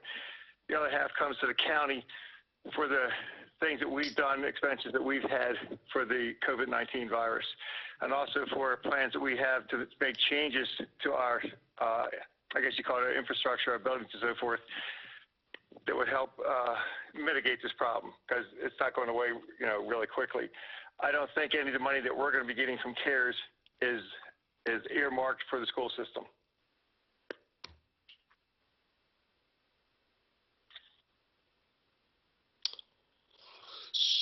So with that is the final slide. So we are. Hey, Chris, back to the next to last slide. I'm just curious of a little history, maybe. The next one back, I'm sorry. My question on the restricted budget, none of that helps the current operating budget. That's all independent, and I think it kind of piggybacks what Donna was saying, but none of that changes our current operating budget. That's restricted funds that will be used in those areas, and because of that, those areas aren't in our budget, correct? Well, they're in our overall budget, but our overall budget is split between restricted and non-restricted. Non-restricted is basically what we use for the day-to-day operating of the operations of the school system. So you're right. The restricted dollars are given to us for a specific purpose. And now the CARES dollars do have a bit of flexibility with them, but the key with those is they're one time. So yes. If they were giving us 1.9 million recurring each year, then we'd have a lot of other conversations we'd be having. But since this is these are one-time dollars, that's another reason why the technology tends to kind of make a lot of sense, because technology, you could have a discussion whether it's one time or not, but it's closer to one time than a lot of other expenditures are. Okay, and then back one more slide, maybe some history. Okay, we're using over half of our fund balance, and reducing it to it'll be less than 8 million if all things shake out for this. What historically is that balance, and what historically happens at the end of the year? Has this fund balance been below 8 in the last 10 years? And what's your feel about, does this hamstring us on if an emergency comes up, or are you pretty comfortable? Very good questions. And to kind of summarize, well, first of all, remember with fund balance, that $16 million was at a point in time last year. So we will generate additional fund balance this year. I'm not willing at this point to say, or am able really to say, put myself out there and say, this is what we're going to have left. We have too much of the year left, and this has been such an odd year. You know, typically when we do projections of where we stand, it's based upon historic spending patterns. Well, these months have not been tied to any kind of history, so it's hard for us to say exactly where we're going to end. But by law, we have to have dollars left at the end of the year. We typically have around 1% plus or minus. So 1% is $3 million. So even if we have $3 million, and I'm not saying we're going to have $3 million, but if we have $3 million left, that takes this use. Depending on how you look at it, we go up to 19 and then subtract 8 off of 19, which takes you closer to 11. And then we're going to be into next fiscal year, and that'll be another year where we'll potentially have some dollars left at the end of the year. So I believe we're in a healthy place with regards to fund balance. I feel very comfortable with where we are. In fact, and we're up against the top end, so we really we need to spend it on something, because if we do nothing, we will be over our balance Yes. at the end of the year. So you had a lot of questions in there, and they were all good. I don't know if I hit them all. I'm comfortable, yes. I would say you're correct. All things being equal, if we add nothing to fund balance this year and nothing to fund balance next year, we'll be at around $8 million. I don't see that happening. I think we'll probably be adding some dollars to that. And as Mr. O'Neill said earlier, if we don't use all of the funds in these areas, they'll roll back into fund balance. So if the compensatory if the special ed compensatory services cost us less than $2.7 million, those dollars would roll back into fund balance as well. So there's a lot of things that can happen here. So I don't know if that answers your question or not. Plus, we have the CARES dollars coming in. The CARES dollars may take some pressure off of some of our operating dollars in other ways. So there's all kinds of things, a lot of balls in the air, a lot of unknowns, but I feel very comfortable with where we're sitting with regards to fund balance. And I think all of these uses some of them are just straight out one-time uses, and the ones that aren't one-time uses are things that we're basically in agreement to understanding that we need to evaluate them. And if they are going to be ongoing, eventually move them into being funded not with fund balance, but with ongoing revenues. So, but the rest of these items are truly the CIP, the learning recovery items are all truly one-time items. So the bulk of this is one-time items. The only two that you can argue are not are the 8 positions. And it's great to hear you're comfortable. I'm way more comfortable when so what you're saying is next year this time, this isn't going to be under 8. It may be 10 or 11. Who knows? And that, considering that, is it worth talking about the school psychologist and the on-site technician, which is $200,000 for a year, call it 3 years of $600,000, and talking about entertaining using fund balance for that? And I guess my question here is, Dr. Lockard, or is that something you want to entertain, or do you want to leave things where they are? I'd love to entertain that conversation about a school psychologist, Mr. Kyler. Before I agree. I think that we definitely want to entertain that. Can I just ask one more question about the fund balance, though, before we kind of go back to that? And so, Kenny, I think that you had a really good question about the $8.4 million. If we use that, that takes us down to less than $8 million in fund balance. We have been saying, or at least we've been hearing at some of the recent meetings, that we expect there to be a fair bit of savings that we expect from year-end operations with the facilities being closed. Chris, do you have a handle on what the magnitude of those numbers is at this point? I know we had said we were going to be spending a little bit more on instructional materials, like all the paper, pencil, and the workbooks and things that have been sent home, but we thought that we were going to experience some savings that would make those a wash. Do you have a better sense for where that number is going to play out for year-end operations? Unfortunately, I don't, and because, like I said earlier, it's the concern we have is that usually when we do our projections, this time of year, we're projecting where we're going to be at year end. We look at prior year ends and kind of see how, how the patterns of spending go, and we can project forward what they'll be for the months of April, for the months in this case of May and June. Right now, it's much tougher because we don't have a model for this. So I would say that the savings will outweigh the extra costs. We do have some extra costs. We do have some savings. I'm pretty comfortable saying that the savings will outweigh the extra costs. I mean, and some of that you'll see in the transfer we're bringing tonight to the board, where we're moving some dollars around. Some of the savings, for instance, for bus fuel, a lot of savings on hourly, on substitutes, for instance. We're not using any substitute dollars now. Or not, I shouldn't say that. We're using very few substitutes. We still have some of our long-term subs who are still in place, still doing, still working virtually, but it's a very much reduced number. So we have a lot of those types of savings out there. We're moving some of those dollars around to try to take advantage of those for to take care of some needs at year end. But I do think that certainly some of this is going to roll into what we end up having left at the end of the year.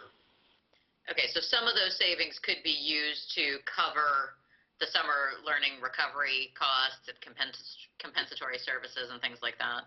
Yes, in a very rough way of speaking, yes. Because of the way we're operating now, we're saving dollars.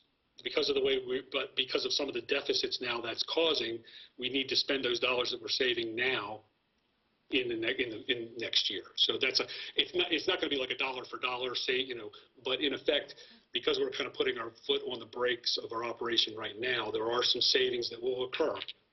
Next year, we have some items that are going to occur that would not normally occur. We wouldn't normally have a virtual summer program. We wouldn't normally have special ed costs over and above the normal special ed budget.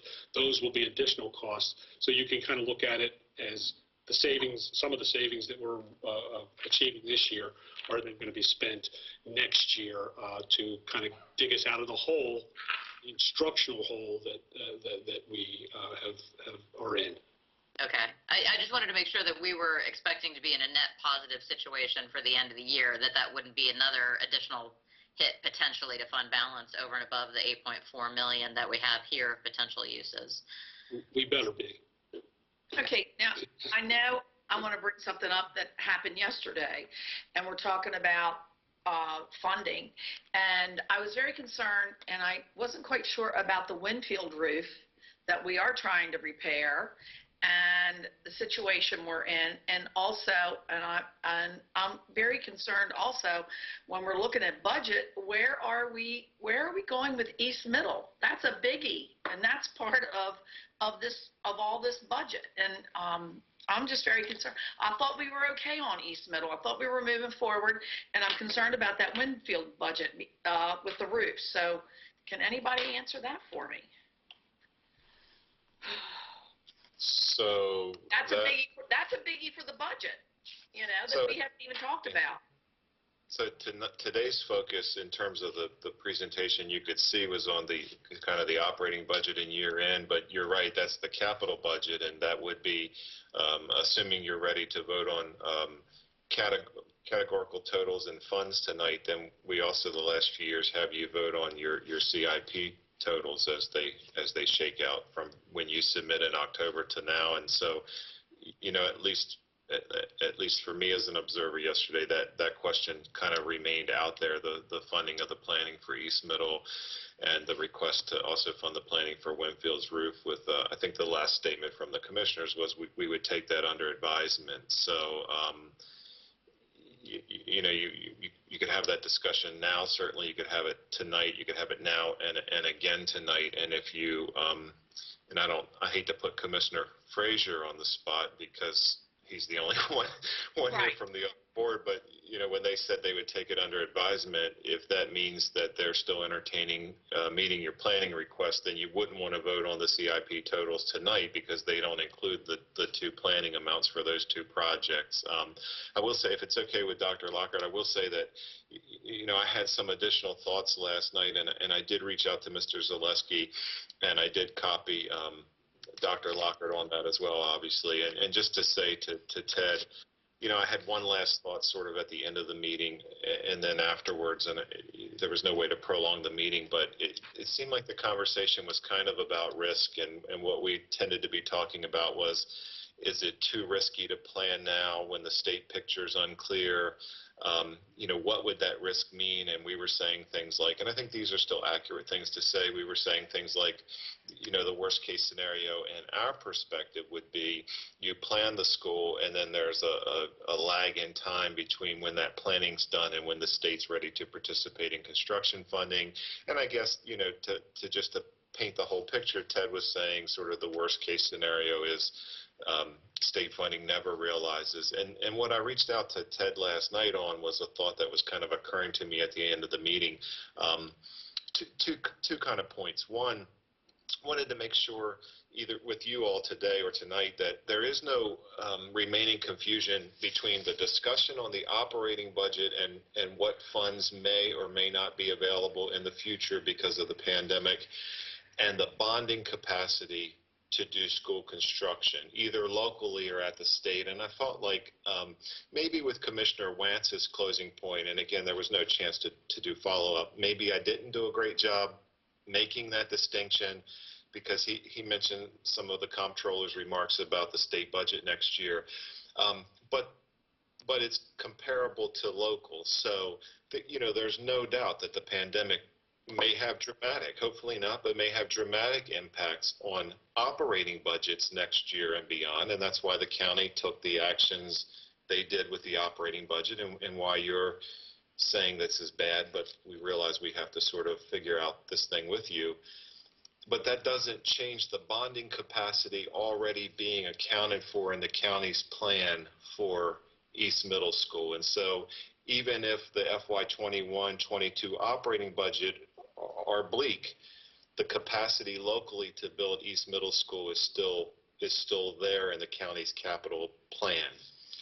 And what we were trying to say yesterday is that's also what we're hearing from the state. And I don't have an affidavit, or I can't prove that or guarantee it, but what we're hearing from the state, and we've had good relationships with them for long periods of time, is they have additional bonding capacity right now as well. And what they have to figure out, because of the steps that are in place now at the state level, is what's the vehicle to make use of that additional bonding capacity? Is it House Bill 1 getting enacted and procedures being developed? Or if that shouldn't happen, is it more traditional capital money, more than the current amount of traditional state capital money? But what they're saying to us is there should be additional bonding capacity. And so what we were saying is we want to get East Middle planned. We want to get Winfield's roof planned. We want to be able to hand a planned project to the state and be first in line with everyone else to say, hey, as soon as you figure out where and how you can bond or pay for it, we want these two projects considered. And so that got me thinking to point two, point one being capital and operating budgets certainly are linked, but in terms of right now, where there's capacity to bond, both at the local level and the state level, we're hearing, or we know at the local level and here at the state level, there is capacity to bond, even though next year's operating budget might be bad. So the impact on bonding would be further down the road when you get through what you have the capacity to do now. And so that got me thinking maybe there's another way to look at risk as well, that needs to be on everyone's radar to consider, and that is, if we're right, or if it turns out there is right now some additional state bonding, and we hesitate and don't move forward with planning locally now, and aren't one of the first in line, and the state does use up that bonding ability for other counties that are ready to go and first in line, then the impact further down the road of whatever the pandemic does may limit bonding capacity, and then when we are ready, we wouldn't, they may say we don't have the capacity to do that. So I think there's another type of risk which we didn't discuss, and that is if we don't move now, we could be maybe shooting ourselves in the foot. And I'm sure if Ted were here, he would say, well, that's sort of a view on that end of the continuum, and on the other end of the continuum, maybe the state doesn't have the capacity they think. And then another point that I didn't think of yesterday, but I should have, because Mr. Kyler brings it up at almost every capital conversation you ever have, is the other thing is when you delay, whether you delay until you're sure of state funding or not, you know that escalates construction costs. So you're taking a project with a budget estimate now and knowingly saying it's going to cost more later. That's just the natural way inflation works in every industry, but in the construction industry as well. So if the future in the longer term is less clear, then one thing we would know is that a delay to move forward with planning now is going to mean a more expensive construction project whenever we get to it in the future. So hopefully those additional points made sense. They were some things we thought about last night after the meeting. And Kenny, I know you had some additional thoughts that you wanted on that. Oh, I'm sorry. Go ahead, Marcia. I said, I really appreciate that information because I want to be first. I don't want to be last. I want to be able to get the bonds, and that community, we definitely need that school rebuilt. So that's it. And thank you, John. Sure. Kenny, I know you had some thoughts that you wanted to bring up on that as well. Okay, yeah, thanks. And Mr. O'Neill covered a lot of them, and I appreciate that. Yeah, I just look at this money's there up until yesterday. Well, let me back up. Yesterday, I was very disappointed and almost surprised when this didn't just say this is happening. But I would like to comment, and hopefully Commissioner Fraser's still on listening. He complimented how we worked together earlier, Commissioner Wance, a couple times yesterday. There's a lot of the public that thinks we should all yell and scream at each other and we'll get more done. And I'll be the first to say I love confrontation. Some people would say I'm nice when confrontation fails. But that's not the way to deal with them. And I compliment the staff, superintendent, and the board members and the commissioners for how we work together. I don't remember the last time that the president of the commissioner said, we're revisiting this in the fall, and you guys are the first priority. And no offense, Commissioner Fraser, other than during election times, I've never heard commissioners say that. And I just think that's a super relationship. And then back to this, I just think for $4.5 million, like Mr. O'Neill said, if this project goes up 10 or 15%, that's $6 to $9 million. I think there was an article in today's Baltimore paper. Baltimore County's begging for Delaney for Lansdowne. We're ahead of them right now, I think, with commitments that, Mr. O'Neill, you guys have seen. Well, not commitments, because we can't get a commitment if we don't have design. But a verbal thing of, yeah, we're in line for this. We don't want to lose that. Well said, Kenny. So I think that I can chime in. Okay.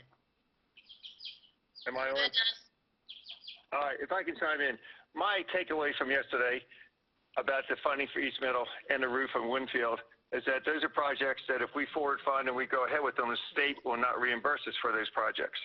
But until we get the commitment from the state, I don't think we're going to be moving forward ourselves with our own funding, because to be very frank, even if we bonded out our end of it, and that's what we would do, our debt service is so tight right now, I don't know if we have debt service to do that. And I realize it's a separate line item for the debt service for the school system, but I'm pretty sure after the Career and Tech Center and other things, that line item will kind of be maxed out. We're all for you getting the plans together, moving forward with this, so we're ready to jump in when it's ready to go forward. No one is disputing that. We'd love for that to happen. On our end, though, I think we're going to be hesitant to put money into it until the state signs on with it. That's my take from it. And Mr. Neal, if you can tell me if I'm right or wrong. Number one, I don't think the state ever funds design. Correct. And number two, they won't commit to funding the rest of the thing without design. So this is local money that needs to be spent, or we're going to lose the state money. Does that sound correct? It's correct that, well, a couple of things to go back to the beginning of the commissioner's comments. The state not participating would be true of the roof project. And I did make that point when Ted was talking more about forward funding other things. That a roof or an HVAC, for instance, that the county agreed to fully fund, then the state would not later reimburse. But in the case of Winfield, it's a little bit different. We talked yesterday about how the superintendent had asked the state to go ahead and apply the leftover state money this year to the Winfield project at the state level. So that would get them to recognize it as an eligible project. So true in general about roofs and HVACs, not the case with Winfield because of that distinction of Dr. Lockhart asking them to put the state leftover funds on the Winfield project. Mr. Kyler, for any project, the state, there will, okay, so this isn't meant to be an argument for either board by any means, but there will never be a time in life when the state fully commits to something before locally we commit to planning. That's just unfortunately the way the process works. Now, you know, pre-COVID, I think this would be accurate. Pre-COVID, I think almost all of us would have agreed, having had some discussion about the House Bill 1 money or the additional funding that was to come through House Bill 1. It was sort of like, you know, something coming out of the sky to help us because they've already committed to career and tech, and now we kind of all were feeling like, okay, certainly East Middle will move forward now. But you'll never know for sure about state commitment until you approve planning and move it forward. That's just always been the case and probably always will be.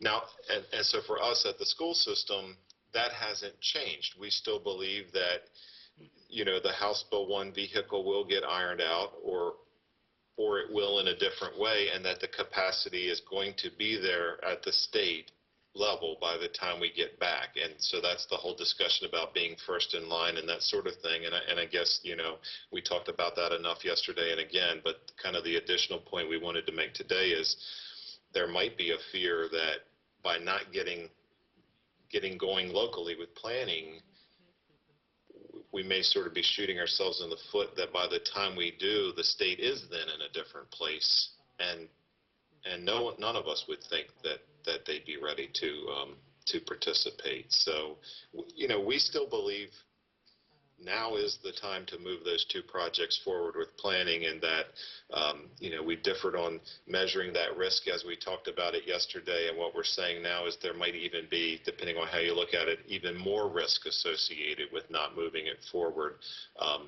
sooner than later. We're still on track for that as a Board of Ed. We just because it's what needed to be done based on your conversations, the award of bids would still be in the works to come to June if the county recognizes it for planning, and if not, then obviously you can't approve that award of bid. So right now you sit in a place where you're still on track to do planning. You know, I don't know if you need more. We'll have to see as a county where that ends up shaking out in terms of any further conversation between you and the commissioners, or the superintendent and the commissioners.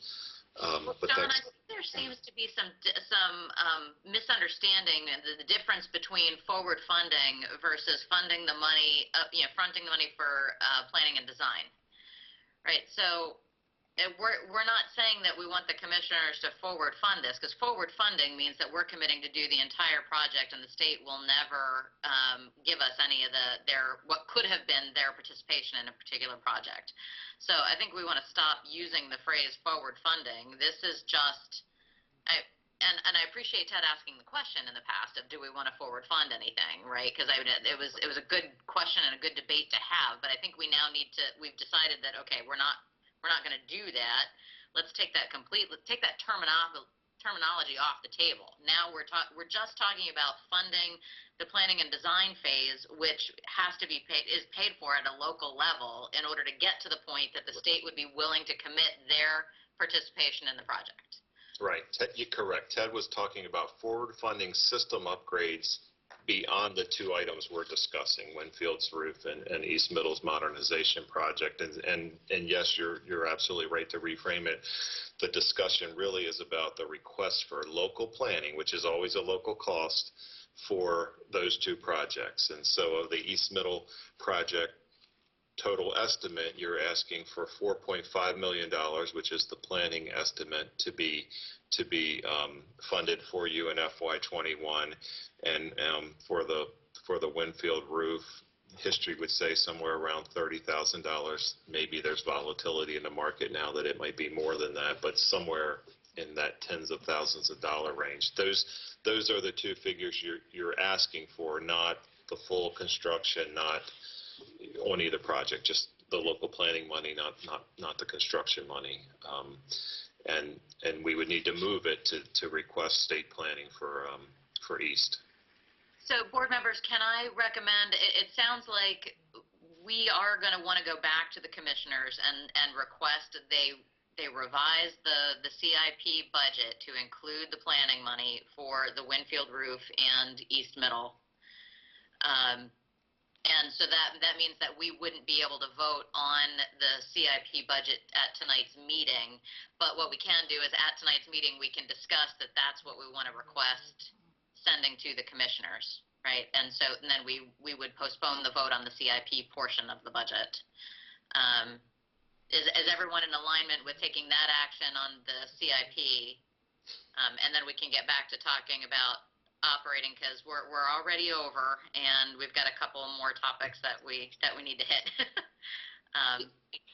Yes, I think we gotta try hard for this planning money, and I was probably wrong and keep saying design. It's planning money. It's not even the complete design. So we're not at, let's say we do the planning and everything holds for 2 years. Have we lost anything? Well, that's why I brought this up, so that we can have this discussion today. So if kind of the other worst case played out that Ted discussed yesterday, you really haven't lost anything in terms of the state accepting that planning, which, what you've lost, I think, Mr. Kyler, you already brought up, which would be escalated or inflationary increases over that scope of time. But it's not that the state would say, well, start East Middle planning over again from scratch because it's been a year. I think am I being heard? I'm sorry. Yes, we hear you, Pat. Okay. All right. I was going to say, I think we certainly need to move forward with our East Middle planning. And I think we hit the nail on the head at the beginning when it was said that, we want to be in line. So when state dollars are available, we're ready to move. East Middle can't really wait. Okay, so we will have that as an agenda item, I believe, at the meeting tonight. That we'll take the action of sending that over to the commissioners to request that change to the CIP budget rather than voting on our CIP budget tonight. Do we have consensus on that?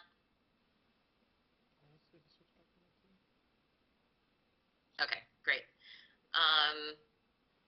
So then I think, Kenny, moving back to your question a while ago about the positions and talking about the school psych and how do we think about all the positions, do you want to, now that we've got kind of all the pieces around fund balance, CIP, operating, do you want to ask that question again?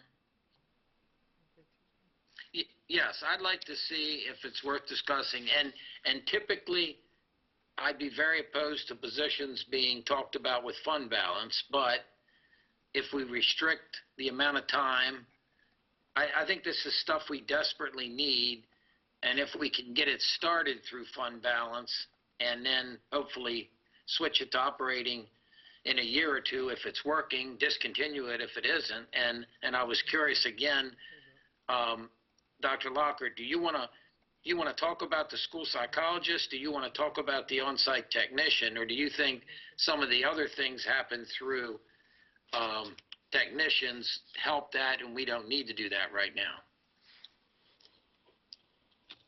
I just want to clarify, Mr. Kyler, by on-site technicians, we had included those in our fund balance conversation. Are you suggesting additional on-site technicians than what was there? I think it was 3 and... That was just a question. I didn't know, do you feel like we need additional, or you feel like that's covered and we just need to talk about the school psychologist?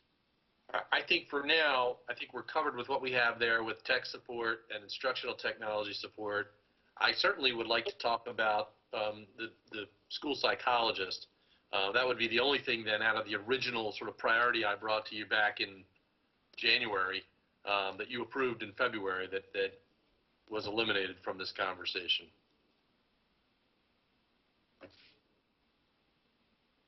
So to your question, Mr. Kyler, I guess it's conversation for the board. Are they willing to look at a school psychologist position out of fund balance?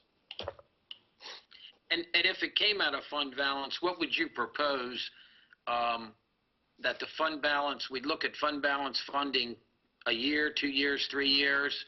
How would you want to propose it, do you think? That's a good question.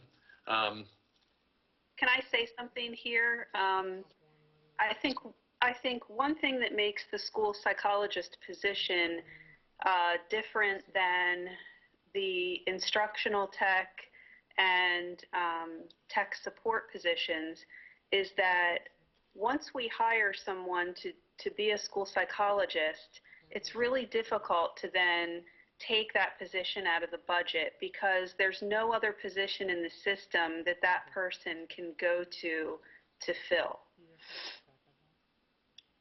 So that's just...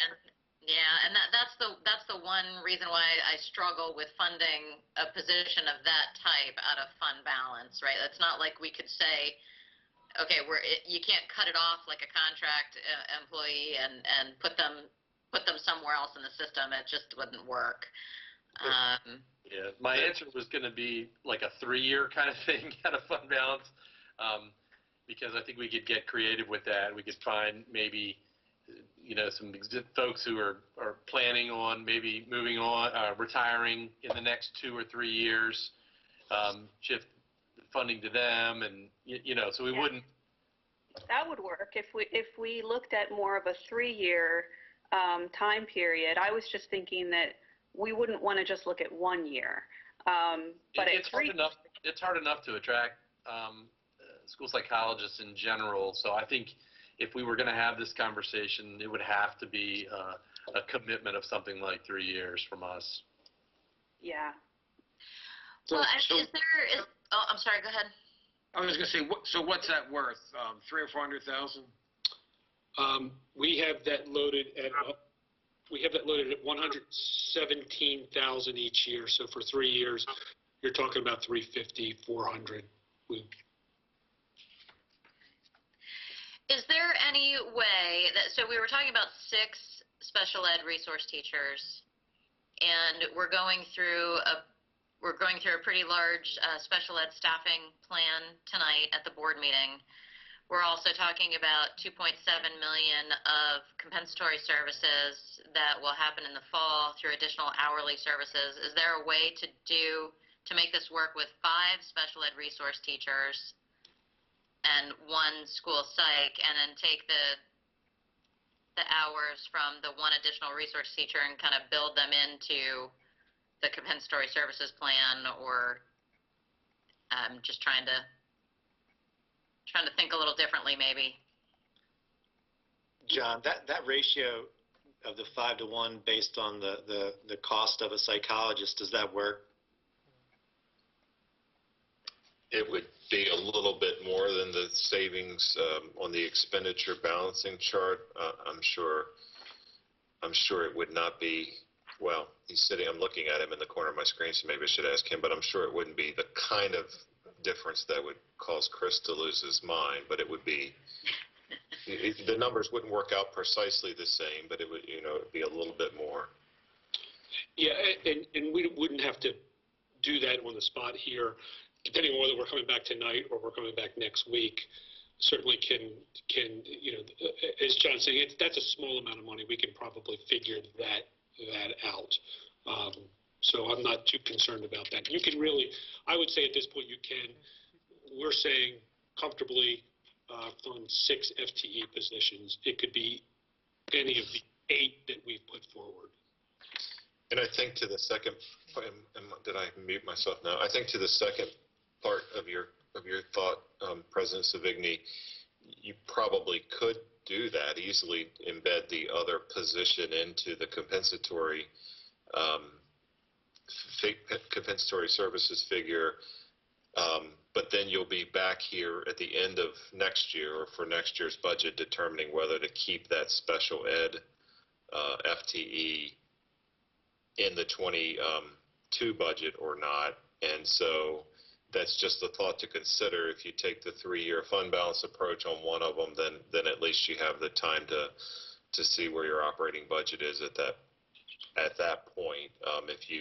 If we commit to it in any of the fund balance movements here, you're not committing to that FTE beyond this coming school year. And I know, and Steve might want to speak to that. I know he's been the guiding principle he's always given to us in his direction is don't do one-time things for classroom positions. So that's another reason why we approached it the way we did. I actually had a question regarding the blueprint part. It had on there regarding the mental health coordinator. Right. That's a position that was required under the Safe to Learn Act after the shooting that occurred in Southern Maryland in one of the high schools there. When the General Assembly enacted the Safe to Learn Act, we were all required to have a county-wide mental health coordinator, and Ms. Jacoda fulfills that role for us. Initially, we were able to pay for that through the state grant, the school security grant that also kind of grew out of the Safe to Learn Act. When the state did the blueprint, so this blueprint's not the Kerwin bill that just got vetoed that we've been talking about. This is the phase-in a couple of General Assemblies ago to get to the Kerwin bill right now. The state made a decision in the General Assembly to fund a flat amount of $83,333. I'm sure they had a reason for coming up with that precise figure for all 24 school systems to offset the cost of that required position. And so it's not found money, but it was nice because we were funding that required job with a grant to start with, and that wasn't going to be forever. And so this money offsets where we started with a grant, and it's in the budget. If Kerwin or state funding works out again, then theoretically it's funding being provided by the state into the future. Okay, so that just but it's not extra money. It's paying. It's not extra money. It's just more permanent money to pay the required cost that at first was a grant. Yeah, okay. It's money that supports a position that already exists, but doesn't fully support it. Okay. and has to exist. Okay. No, because I had got a question regarding. I had someone message me a question regarding that, so I just wanted to verify, so we kind of exactly knew that it was something that it is required for us to have. It is there. Right. So, okay.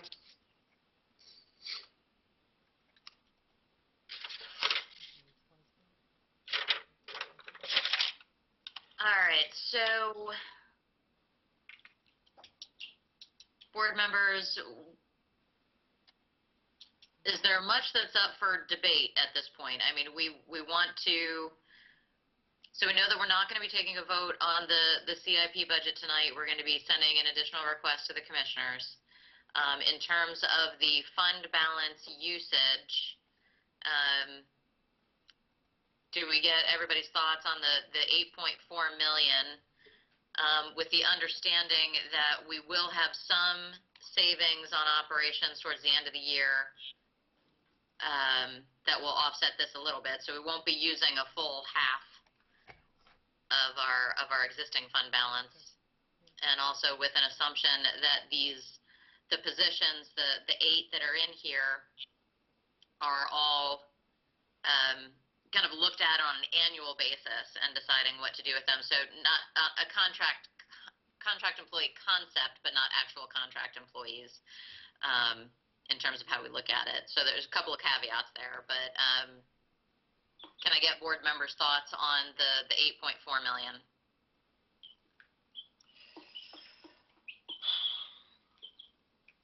I will say, I agree with Kenny. We need to definitely look more at the school psychologist. I mean, and, you know, that's something we can evaluate going forward every year, but it's something I think we definitely need to have. And that would make this more 8.7 if we did that. And I'm okay with it either way. That would be assuming you're adding it for 3 years. Yes, yes. Right. Yeah, what you're seeing here on the screen right now is the 1-year cost. So it would take that 1-year cost up to about 8.5.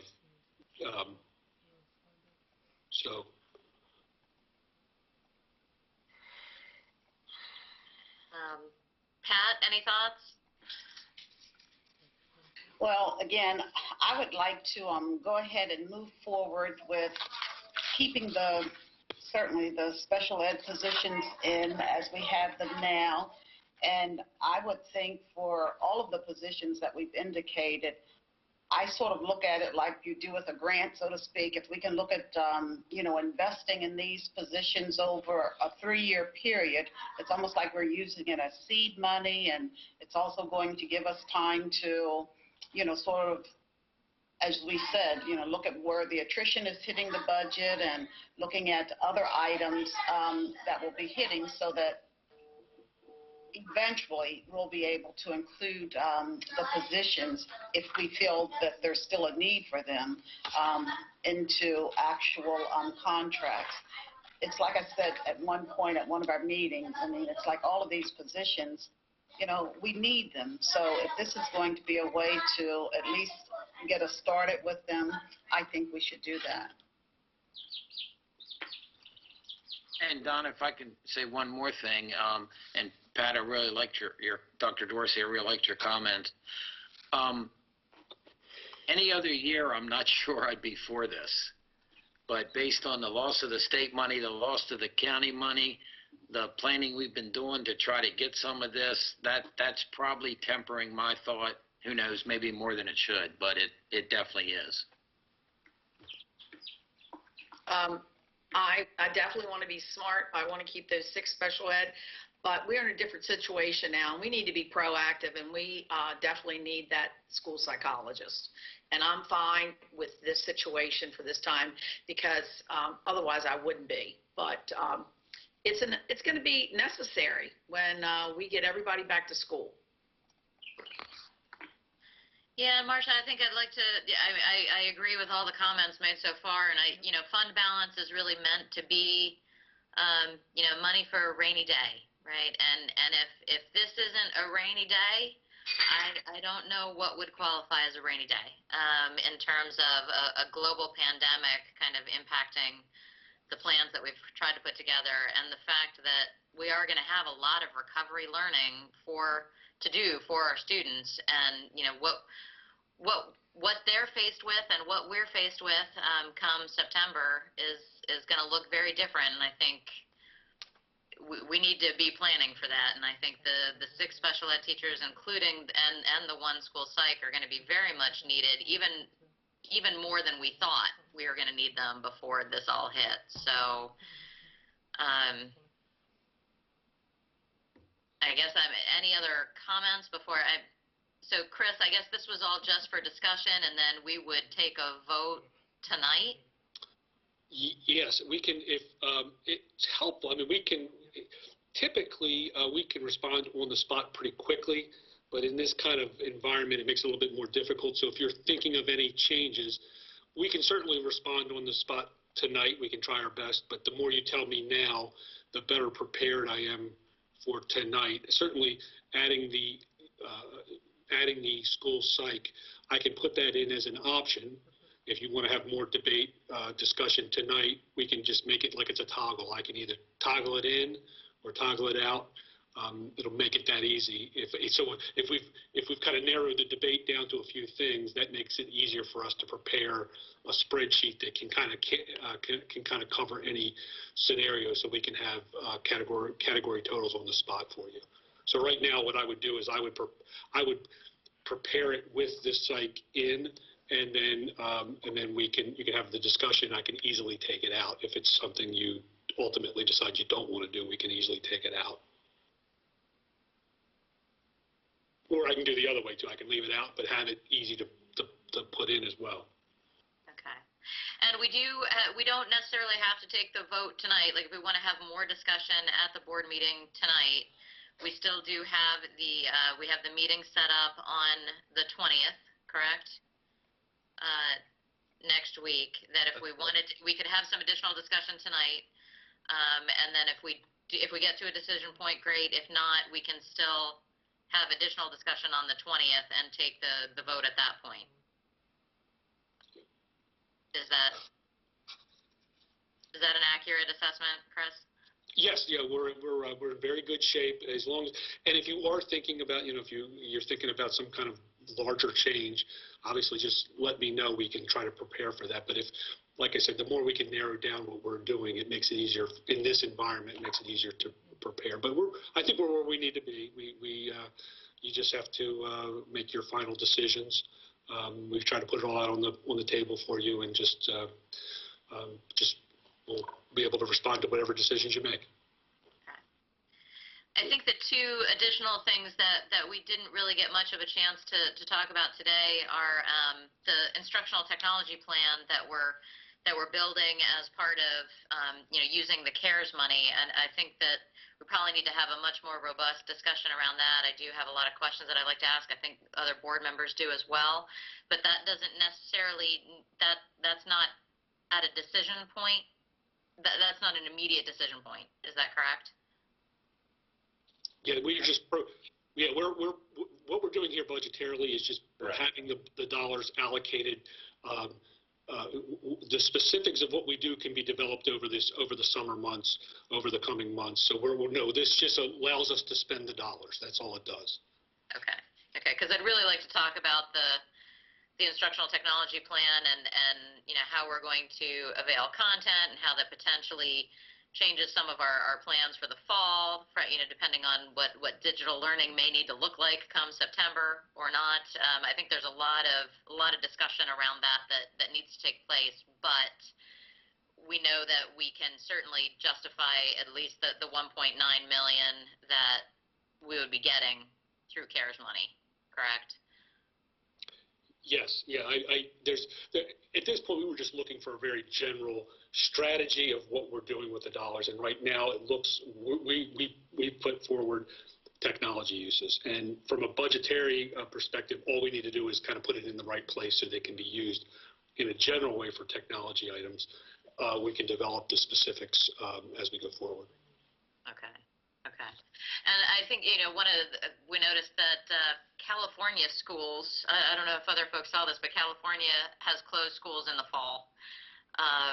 And so they're planning for going back using a digital platform and virtual learning already in September. So I'm not saying that, we should follow suit by any stretch of the imagination, but I think that we need to think about planning for worst case scenario. Yeah, President Savigny, this is Jason, and we have started that planning, and we've already started building guidelines and what that may look like. And as I shared yesterday in the commissioners meeting, we presently have received over 4,500 responses from our families as a result of the survey we just sent out to give us more insight on the realities of our students and how we can become more accommodating if we are in these unfortunate circumstances.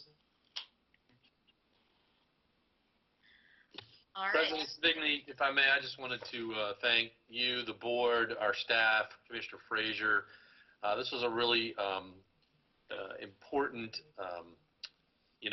work session today, and I really appreciate that we stayed very focused on what we've said all along, our priorities, as well as some of the things that we've looked at here today in response to the current situation we're dealing with and how we can, get better and improve moving forward. And so I appreciate the creativity and flexible thinking on behalf of everybody in helping to continue to position our system to best support students. So thank you. Okay. Thank you, everybody. So I think we have our plans for tonight on how those discussions are going to go and things that we need to finalize and additional requests to the commissioners. Is everyone okay with closing the meeting at this point, and then we can pick up some of those discussions again a little bit later on this evening? What is our schedule? I'm confused on when we start next. For today? What I was thinking we could do is I can read the statutory authority for going into closed session. We'll take the vote and go into close, and then we'll take a few minutes break and reconvene in the closed session meeting at 3 p.m. Does that work for everyone? Sounds good. And then a 5 o'clock regular board meeting. Did I see 3:30 in one of the, That's for next week. That's for next Wednesday's closed session. Okay, thanks for asking then, Kenny. I'm confused as well. And normally I'm the only one confused. Thank you, Pat. Okay, so I'll read the statutory authority, and then we'll reconvene and close at 3 p.m., and then we'll get back on the separate meeting for the open board meeting that starts at 5 p.m. Okay. Good. Make sense? Yep. Okay, great. So now that we have concluded the public business meeting, the board needs to vote to enter closed session as permitted by the Maryland Open Meetings Act, Section 3-305B of the General Provisions Article of the Annotated Code of Maryland, and Section 3-103 of the General Provision Articles of the Annotated Code of Maryland. Do we have a motion to go into closed session for the purpose of discussing, to consult with counsel to obtain legal advice, and to conduct collective bargaining negotiations or consider matters that relate to the negotiations? Do we have a motion? So moved. Moved by Dr. Dorsey. Second. Second by Ms. Battaglia. All those in favor? Can I hear an aye? Aye. Aye. Any opposed? Okay, that passes unanimously. And thank you, everyone. We are now in closed, and please log in.